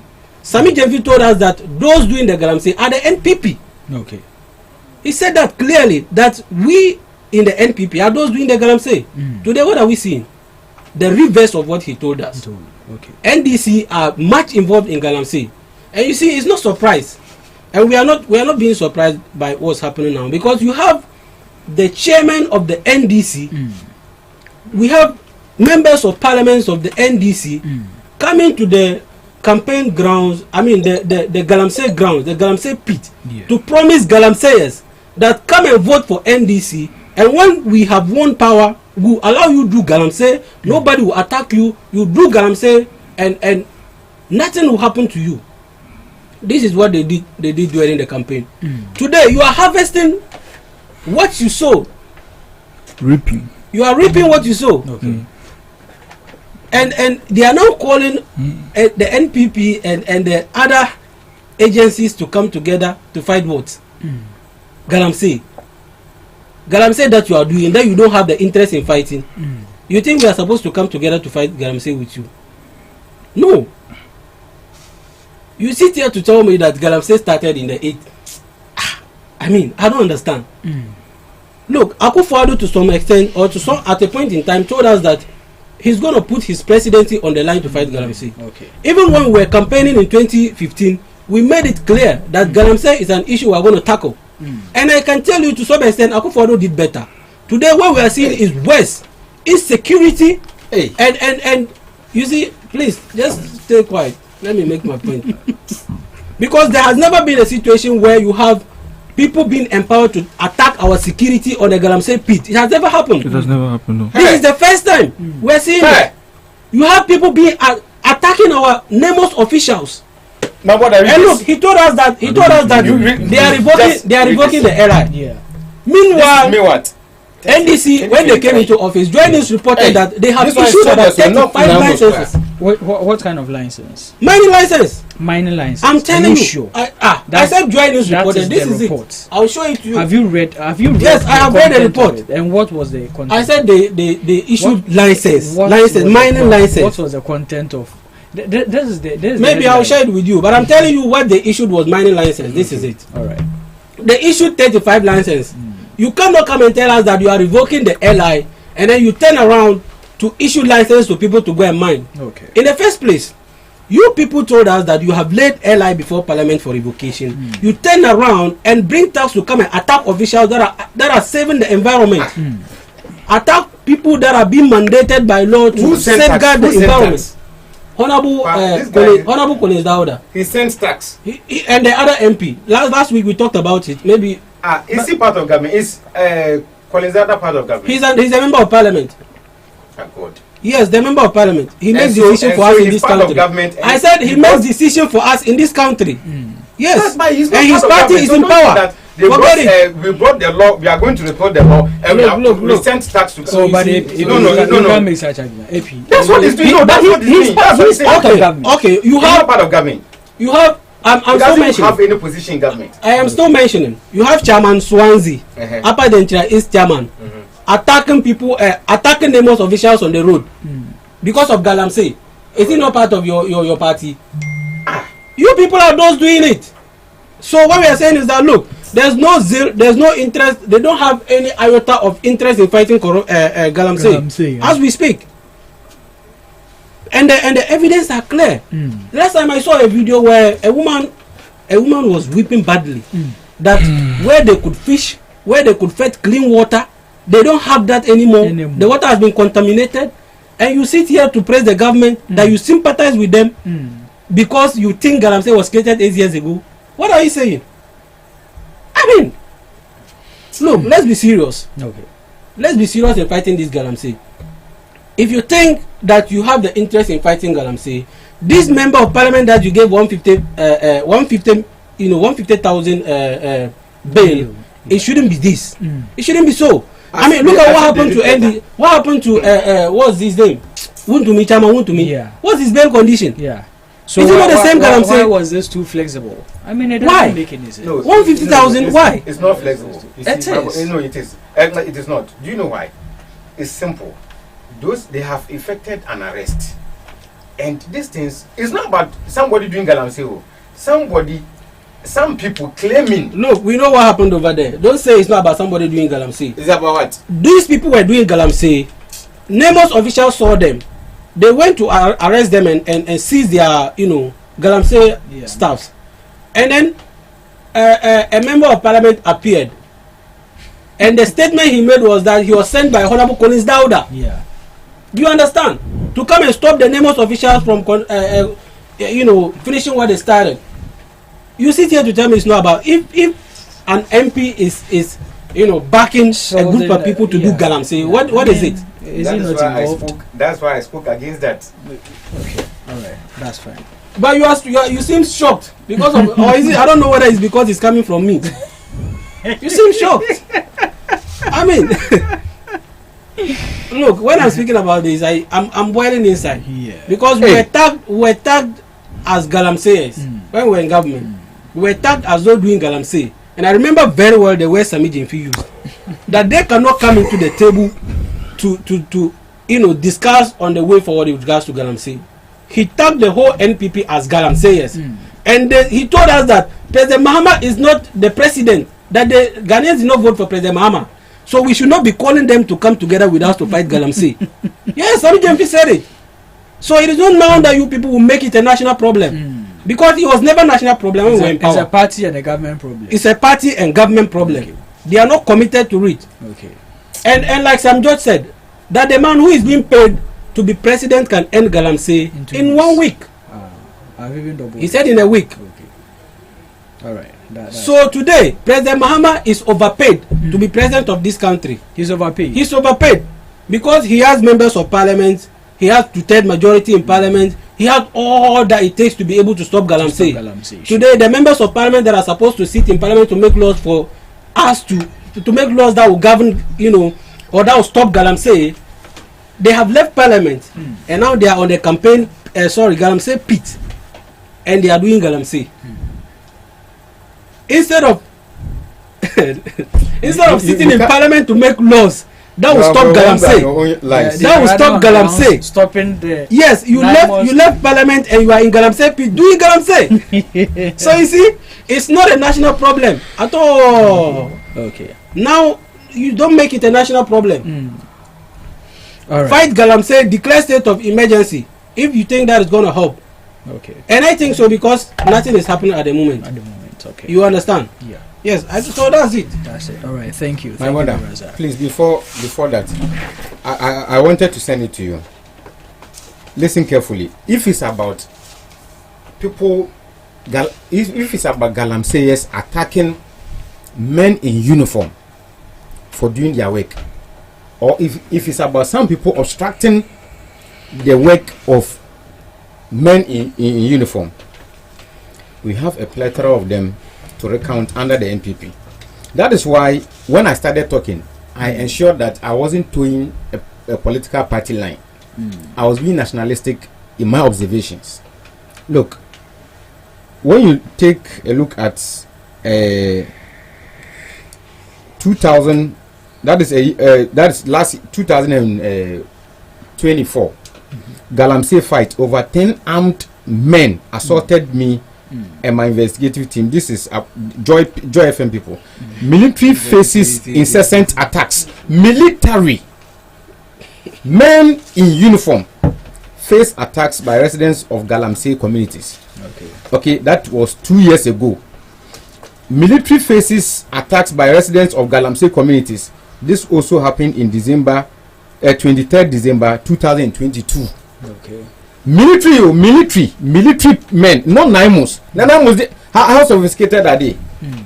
Look, soldiers attack police Galamsey task force. Okay. Released arrested Chinese illegal miners at Manso. This happened in 19 January 2021. Listen carefully. Okay. Military men, soldiers attack police Galamsey task force. I mean, look, when the MPP, when you are on this tangent, you have to be very careful. Yes, I understand. What does it mean? It means that some military men in uniform attacked policemen who were sent to fight Galamsey. So the military men were MPP. So are you telling me that those people who attacked Naimos, they are NDC men? How is this true? Where are you reading from? This is Yen, my brother. Look, this is it. Look, you cannot use this thing to come and counterclaim what I said. What do you mean by? What we are even seeing now is. You said you want evidence. I'm giving you evidence. What we are seeing now is the Galamseyers, not military. Galamseyers. You are not listening to me. With guns, with ammunition. Please, when did they have? No, when did they have that? Since when did they weaponize illegal mining in this country? Since when did they get the ammunition to do that? I'm reading this. Just when you came into power. Just when you came into power. You are not serious. Promised them that. You are not serious. So you are not even scared. You are not even scared about what I've read. Soldiers attack police. Galamsey task force. People promised them that you release arrested Chinese illegal miners at Manso. All right. Look at you. This one is not true. That's fair. This one is not true. You have the opportunity to. Yes. So nobody should tell you that because Namos officials have been attacked. It's the NDC who sent those people to attack Namos. Please. But what happened with the report issue? No. Listen. And I'm saying that okay. I'm saying that okay. This is a report where military men actually attack police task force. You cannot defend your argument. I never did. But I want you to understand that we know what happened. Your whole argument is that this is not the first time it has happened. Yes. So let's not politicize that action. But you just did. No. I didn't until I saw that you wanted to rip some political games. That's fine. Dennis. I mean, look. This fight, please. This is Dennis' time. Okay. Respectful. And please, no one should interject Dennis. You see, Dennis is my brother. He's my brother. I can interject. He's Yao. I'm also Yao. Okay. Good morning once again, and thank you so much for this opportunity. And over the weekend, there was some GJ awards held, and I was hoping to see a nomination from GhanaTalks Radio. Yeah, from GhanaTalks Radio. Next year we are sweeping. Yes, and I'm hoping that next year I would GhanaTalks Radio get some awards for the good job done. Sure. I mean, I'm hoping so. Okay, so back to the main topic for discussion. I mean, the attack on Naimos in executing their mandate. You know, I am tempted to believe that some politicians are agents of CIA who have been planted in this country to destroy this country. Why do I say so? Why do I say so? You know, Trump upon assumption of power, noticed that there was surge in the consumption of fentanyl. Fentanyl. I mean, and when you go to the street of San Francisco, people were the city was so much drugs infested. Upon assumption of power, he was campaigning heavily, saying that when I come, I'll make sure that I crash the source. By saying he's going to crash the source, what does he mean by that? The source from Venezuela. I mean, up into the seas of the United States, into the United States. That is where it started from. I mean, I don't know if you've had benefit of the United States. I mean, videos of the United States. I mean, bombarding boats and shipment of fentanyl coming to the United States. I don't know if that is how a leader acts. Okay. You have the military, you have the police, you have everything at your disposal. So what's stopping you? What's stopping you? If not that you are a direct beneficiary of the act, what else? Because not to cut you off, but you see, upon assumption of this government, when they appointed the IGP, the newly appointed IGP, we saw how he was trying to. Hey, police has gone here to arrest this. It's all for the optics. Just for 2-3 months, nothing else. It was all for the optics. You know. I was also sucked in. I was also sucked in that this government was actually up to par. You understand? They were showing some seriousness with the appointment of Professor Kluchi, the head of EPA. Yeah. For a long time, this is the most competent person we've had for the EPA for the very long time. I mean, previous past. I mean, Kokofu MPP. That guy was not an so far. I don't care. I mean, I'm being. Your words are being. Be fair to him. Don't say so far, looking at his background, the woman is this woman is a scientist, is an environmentalist. You understand? She teaches at the before then she was teaching at the University of Ghana. I know, I am aware of her competency. So I thought competency, yet we are not seeing difference. So I thought that this woman was obviously going to be given the free hands and the free will to operate. But zero. I was saying this. Zero. Because this woman is an she can do the work. But I think her hands are tied. No. Her hands are not tied. She's they not are. No. She is. I'm telling you, she is committed. Her hands are not tied. She's committed to doing the job. Her hands are not tied. She will be getting reinforcement. Please, just calm down. No. Do you know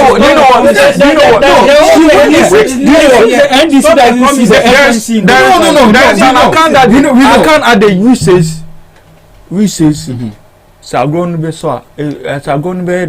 are not part. So is she not 9 months? 9 months. She's not working. 10 months. 1 year. 2 years. That's why I'm telling you the problem. See, I am using the words of the MPP against them that it is either there's no way or Mahama is a direct beneficiary of the menace. It's not even surprising. Because what does it take? Whatever that, please, whatever that it takes to stamp on this, we have it. We have the military. We have everything. You know, we are not at war. We've not been at war. Government, central government. No. We've not been at war. For how long, my brother? For how long? Institutionalized. If you bring that argument, I don't care. I don't care. It doesn't hold. If you don't care, you are not being reasonable. Over the 8 good years, I'm the ding. And we are telling you that when the law was there, it was not as it is now. It's a lie. You claim there's no. Okay, fair enough. Per argument, you told us. For a period of I think 3 years. The city was sinking. Yes. So can't the same thing be applied to the fight against the country? Calm down. We are on track. How about so when? How are you on track? You see, should we lose some match? No. Masa, we are being serious here. You guys were accusing the MPP that they are benefiting. They are direct beneficiaries of the act. Direct beneficiaries. No. On a more serious note, what happened last week? It's and that's why I'm saying that probably the NDC. One minute. Let me finish. Okay. That's why I'm saying that probably the NDC is not seeing the agency in this. No, we do. Have you seen the crash? Yes, we do. Have you seen it? Yes. Have you seen the number of people who are injured? Yes. These people could have lost their lives. Yes. Now, if you listen to the APA boss, she said that they were trapped. Yes, they were trapped. To take to their hills. They were being ambushed. They nearly got killed. Do you know what you guys are saying? Whatever you are saying now, that we should give time. No. We needed this time. I'm not saying we should give time. Years. What you guys are suggesting is that when the EPA goes, nobody should attack them. When nobody attacks them, it means that we are fighting Galamsey. Are we being reasonable? That's not what we are saying. That's not what we are saying. So what are you saying? We are saying that for the people, you have the courage to face off or to resist there's corruption now. That Means- tells the height we are now. No. See, long before. If Galamseyers are at their site, and the 9 months, or let's say men in uniform, go there, they surrender. They even run away. They run away. Now they are very much emboldened. They are very much emboldened because you guys are benefiting. Let me make my point. What we are saying is that security officials, they are being attacked by Galamseyers. And this is the first That's time. a novel And this is situation. the first time. That's a novel No, situation. and this is the first time. Initially, I have brothers who are this the is the Galamsey first side. time. Let me make my point. You must allow me. I want to know. So this is the Allow first me make time. my point. In any case, Actually, what did he tell us? He told us that but they one of this this time. they were going. Actually, I was on the floor before all this. Galamsey. Not even the small people that are doing it. Dennis, don't worry. Dennis, See, you are my brother. see what we are I going don't to want do you to be what we are going to do today. irrational. Yeah. Okay. Yeah. For instance, we are going to fight Galamsey. Yeah. You were expecting that when the EPA officials go there, they should not be confronted by those people. No. And when that doesn't happen, it means we are fighting Galamsey. Not at all. So, Not at all. The reason why we are all screaming at this is that it has never happened.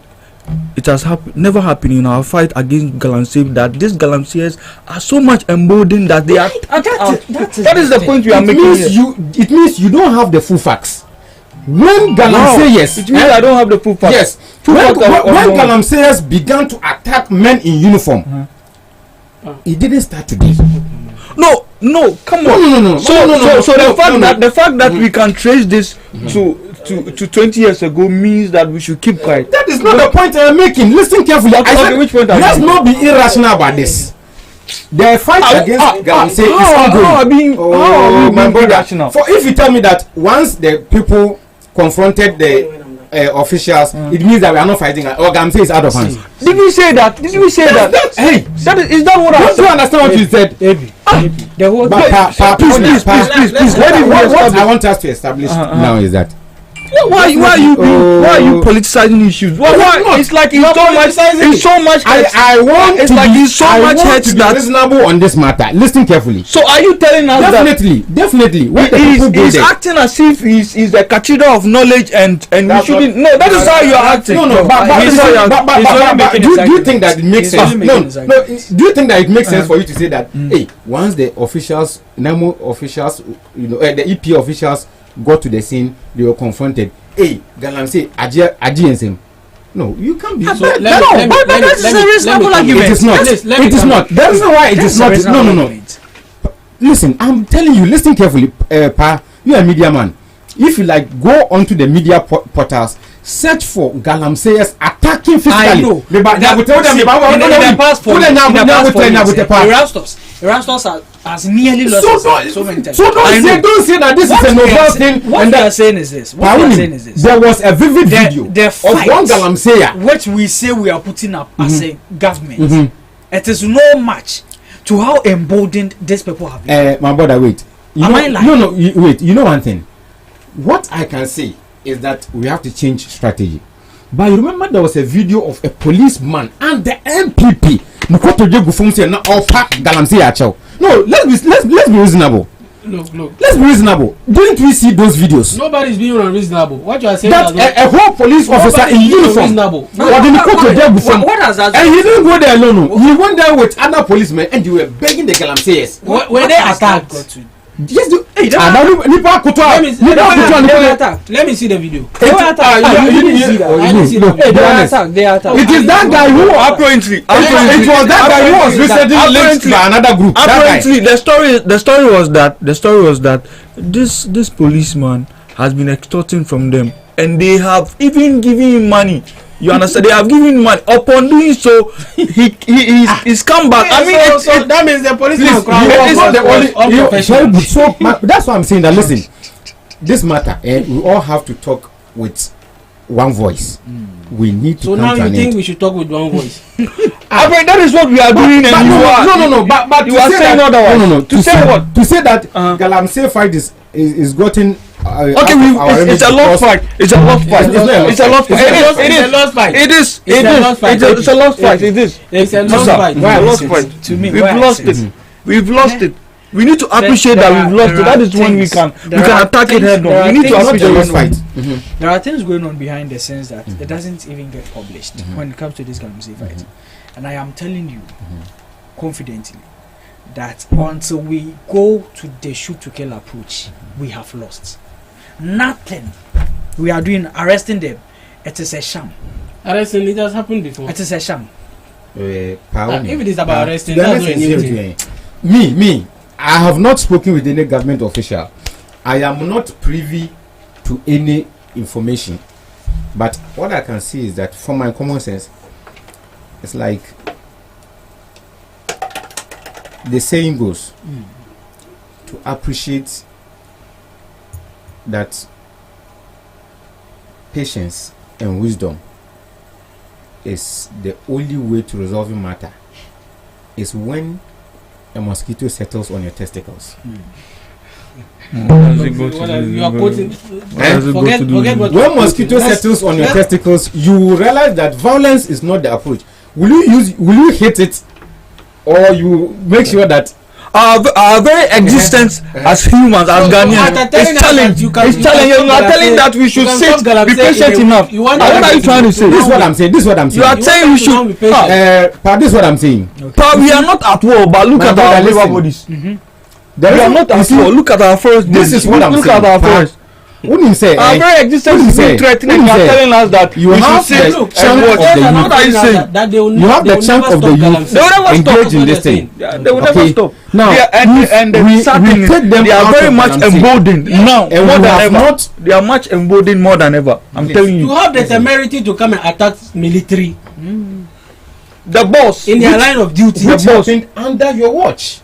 See what you are saying. Yes, so don't come and be. See, the MPP is out of power. You have stop blaming them. You have power now. So if I see an MPP person behaving like it has never happened before, you are equalizing the issue. You don't tell me that the MPP is out of power. I am aware. But if the MPP doesn't change their way of talking about this matter, the MPP is out of power. The MPP is out of power. Don't involve them. You people had. You should know that the opposition. Ghanaians gave my brother.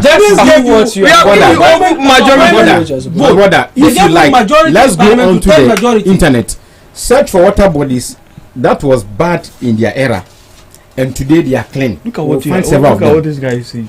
No, if you want to tell us, you tell us. Yes. Let be factual. For me, you don't give us assignment. I am not condoning. I am not condoning. Let us know what you are saying. I am not condoning illegal mining. In fact, you know my attitude towards illegal mining. I believe that the bullet should start flying. You don't have to tell us. You don't have to tell us. You don't have to tell us. We will judge you by your own statement. Let me make something. We will judge you by your own statement. You don't have to tell us. You can't say A and then you go and do B. But is that not my statement? It's otherwise. So statements have always been otherwise. I said it, but you don't mean it. Gentlemen. All I'm saying is we are going to use the rest of the time. The other two topics, we are not doing it. We are finishing this Galamsey issue today. Fair enough. I want everyone to submit their own, ideologies. What do you think we should do now? You yourself you have admitted here that the approach we are going is not it. Probably we need to re-strategize. What do you think we should be doing? I'll be very happy to hear from my brothers. So because I have no, I want to hear. You are in power. I want to hear. Okay. Pa, yes, sir. To be honest and sincere with you, yes, I've always maintained this as my position. Galamsey fight is not something we need to relent on. You see, it has several consequences. Okay. In fact, what is even stopping government from regularizing mining so that it will no longer have the negative implication? Do you understand? It's a worry to me. I am being nationalistic. Okay, I just can't fathom.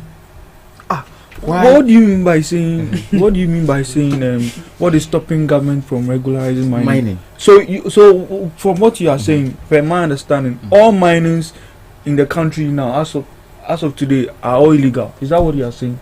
You are not getting me. So what are you saying? For instance, why do people mine disregarding law?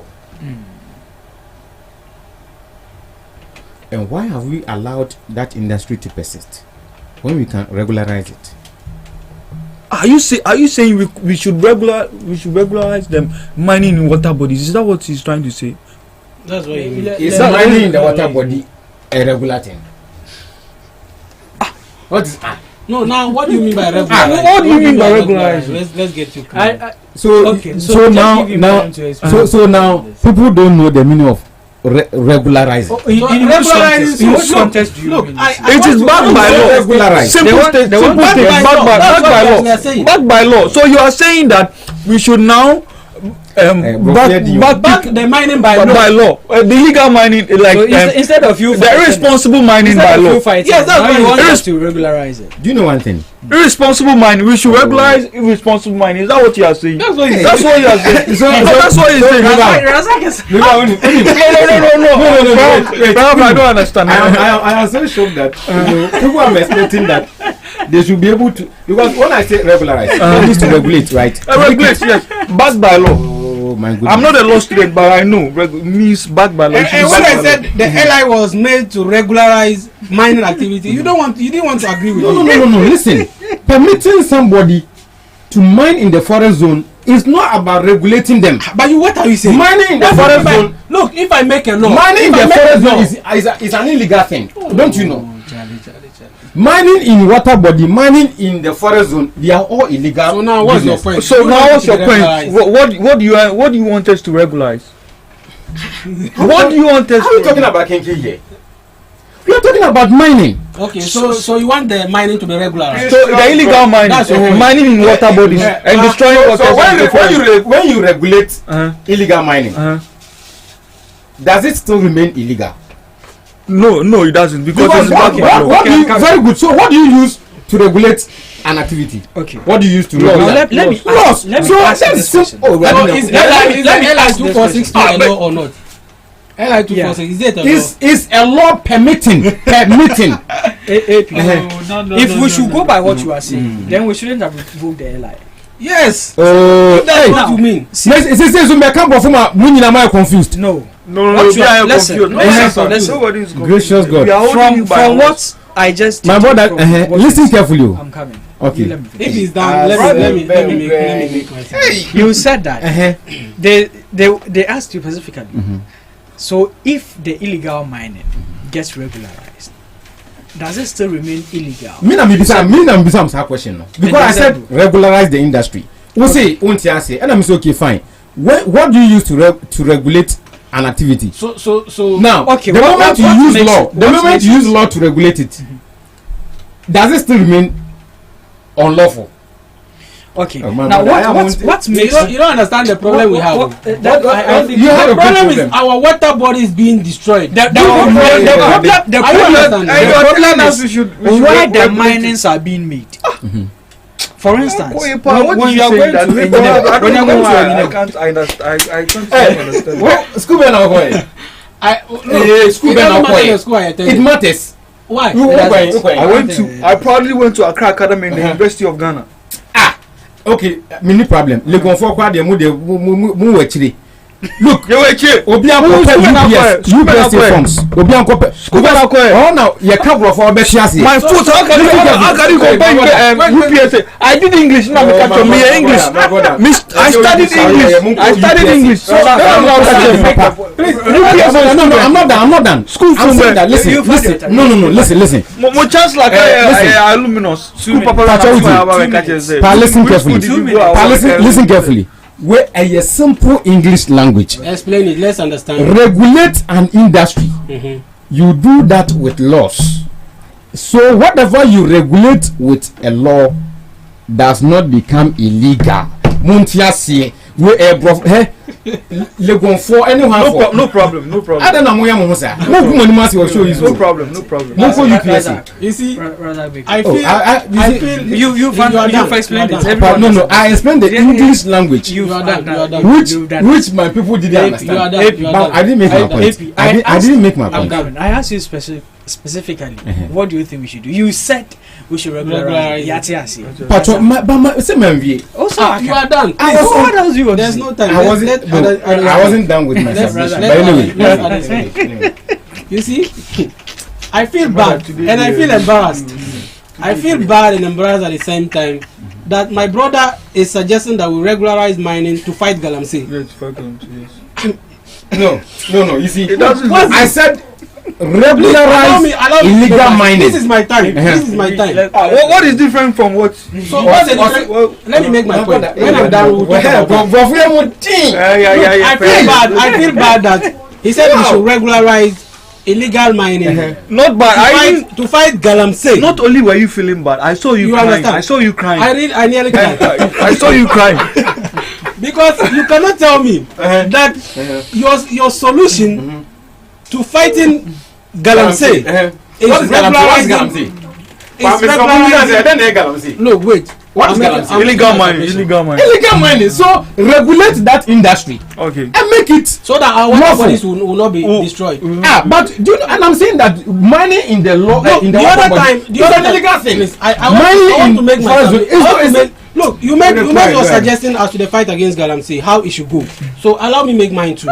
You understand? You are saying that you look. What we are saying is that mining, whether legal or illegal, it destroy our environment, our water bodies, and do you know regulate? Please, you people should allow. Okay.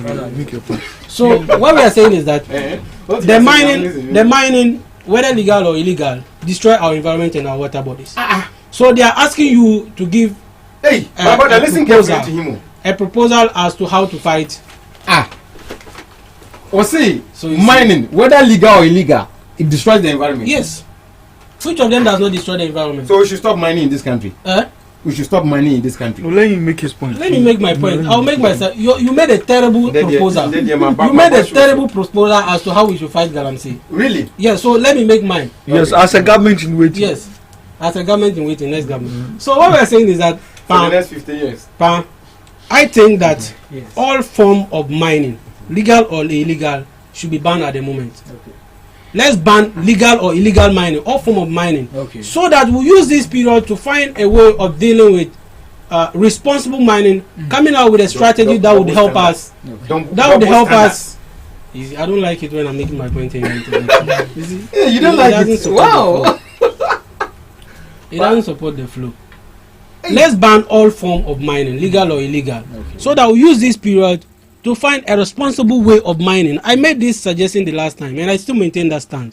But to tell me that regularize mining so that there will be no illegal mining, meanwhile it still destroy our water bodies, it's not going to help. Because people are crying. No clean water. People can no longer fish in areas that they used to fish for fish. It's not helping us. And to think that Galamseyers are now emboldened to fight our security men is terrible.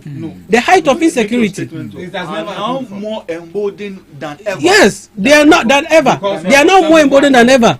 Because today you have visibly top members of the NDC doing Galamsey. NDC chairman, chairwomen, members of parliament, their ministers. They are much more involved in Galamsey.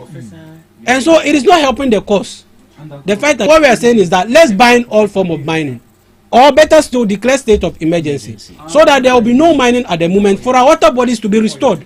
Because it's of utmost importance. We cannot afford importing water into the country. It's not going to help us. All right, sure. Thank you. Did you find Honorable Professor Frimpong Boateng was the minister who told us that Galamsey operations under Akufo-Addo were being done. The forefront of that thing was ministers of state. He said the presidency. The presidency. The presidency, and you are telling me that this is the first time ministers of state, members of parliament. It's okay. My brother, be very careful with your these things. Okay. Don't annoy us on this show. Okay, do you know what? In the NPP, were you the government, the entire government? Please. So please. This is why we gave you the mandate. Yeah, we are doing the massive mandate. You are not doing anything. We are not doing anything. You are not doing anything. What are you doing? Please. Any state. You are attacking our security. Any state. You are fighting the people that are supposed to protect the environment. Any state. I think the entire NDC now environmental terrorist. Any state which is faced by threats which threaten its very existence attack the issue head on. And head on. What do I mean by that? The security plays a major role. What do I mean? If you make the security useless, you are putting the state at risk. Policemen were on their knees. What do I mean by attacking issues head on? The shoot to kill approach. Okay.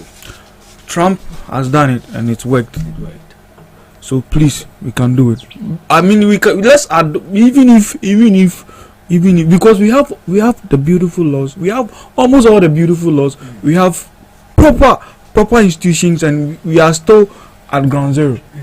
So I believe the shoot to kill approach is the best way to go. Looking at the heights we are with. Because our very existence is being threatened, my brother. It's very threatened. See, I agree with you. Sure. See, do you know what? Langabell, he said something, although it's Joseph Langabell. Yeah, it doesn't make sense, but I side with him. He was saying that we down south, at least we have the sea that we can desalinate and drink. In worst case scenario, but what are our brothers up north and in the middle belt? Sure. You understand? It's a layman explanation, but it makes sense. So please, our very existence is being threatened. We to some extent depend on the river bodies. You understand? It's being destroyed. Do you know that every natural resource, exploiting or exploring them, comes with damages to the environment? We understand. You always have to minimize. But not to the extent. Not to the extent that if you are no more making any submission. Then are you done? Yeah, I'm done. Okay. So now is the shoot to kill approach. Shoot to kill approach. And regularize. Yeah, regularize illegal mining. We'll be back here next week. They will weigh both of them. No. Please, final submission, or we have our round. Yeah. You have But once you want. Okay. That's fine. Do you know the government? I would like to commend the government of Ghana in its gesture. I mean, that gesture was beautiful in the donation of is it goods and whatever in excess of $10 million to Jamaica, the Maldives, and other countries who were affected. I mean, that's a beautiful gesture. That is the Ghanaian. That is the Ghanaian. I mean, it's a gesture that I never saw in the NPP. So if the NDC has done it, I really do. And MPP, the activities in the past proved that they were anti-Ghana. So this gesture, at least it's true. I mean, it reflects the Ghanaian, the attitude of the Ghanaian. You are opening another debate. I don't think please let me make my point. It's needless to suggest that activities of the NPP in the past were anti-Ghana. No. It was. No. Don't open another conversation. But Akufo-Addo went to the then press secretary of the United States and we're selling our neighboring countries to them. We don't want to talk. My last submission is that okay? I'm extending my warm regards to my mother, Hajia Fati. May God, strengthen her. May God give her good health. Sure. And then protect her. Sure. I thank you for giving us such a platform. And I pray that Ghana, becomes a country where personal parochial interest is put after national interest. Because this is the only country we have. The shoot to kill approach must happen. People must begin to see us fighting a common battle. Look, President Mahama, it doesn't pay if you leave this Galamsey fight for another 1 year. What are you losing? Sure. You are exiting power after 4 years. 4 years. Constitutionally, you can't be relevant on the scene again. Exactly. Kill people who want to kill us. Kill them. Look, we are more than 30 million. If just 1,000 or 10,000 of them die, want us to die. I must commend him for this. I mean, this Those is not the first 10,000 time he's people, making this those statement. 100,000, even if 1 million people, they should go. Okay. We need to live as a state. All right. Yeah. Thank you. Razak. First submission. I have my attitude towards Okay. Thank you very much for this opportunity. It's always a pleasure here. Don't do politics, please. I'm not sure you should dictate what I say. I'm not dictating. We Yeah. all be nationalistic, so I'm Yeah. expecting So my that prayers we is end that one. my prayers is that this government finds a will in fighting Galamsey, Sure. and really commit themselves to what we were promised. I mean, what we are seeing is not what we were promised to. It is terrible to keep it this way. This is not the time for promises. It's time for action. Okay. And I hope that continues. Read the commendation the former majority leader, Chairman Sabon, gave in respect of the performance. We've accepted it. We've accepted it. But he was debunking. When did He said he has that? accepted. Only about Oh, Razak. 3 weeks ago. Razak, just finish your. 3 weeks ago, a lot can happen in a month, even in a week, and that's what we are seeing. Yeah, maybe probably because this thing that happened last week, he hadn't seen it. If he had seen that, I'm not sure he would have commended it. So I think I'm done. Except to say that you people should commit yourself to fighting the Galamsey man. Okay. Yes. So we also thank our audience and everyone who stood with us throughout the show. We've enjoyed it. We know you've also enjoyed it. We'll be back on your airwaves same time tomorrow. How are you doing?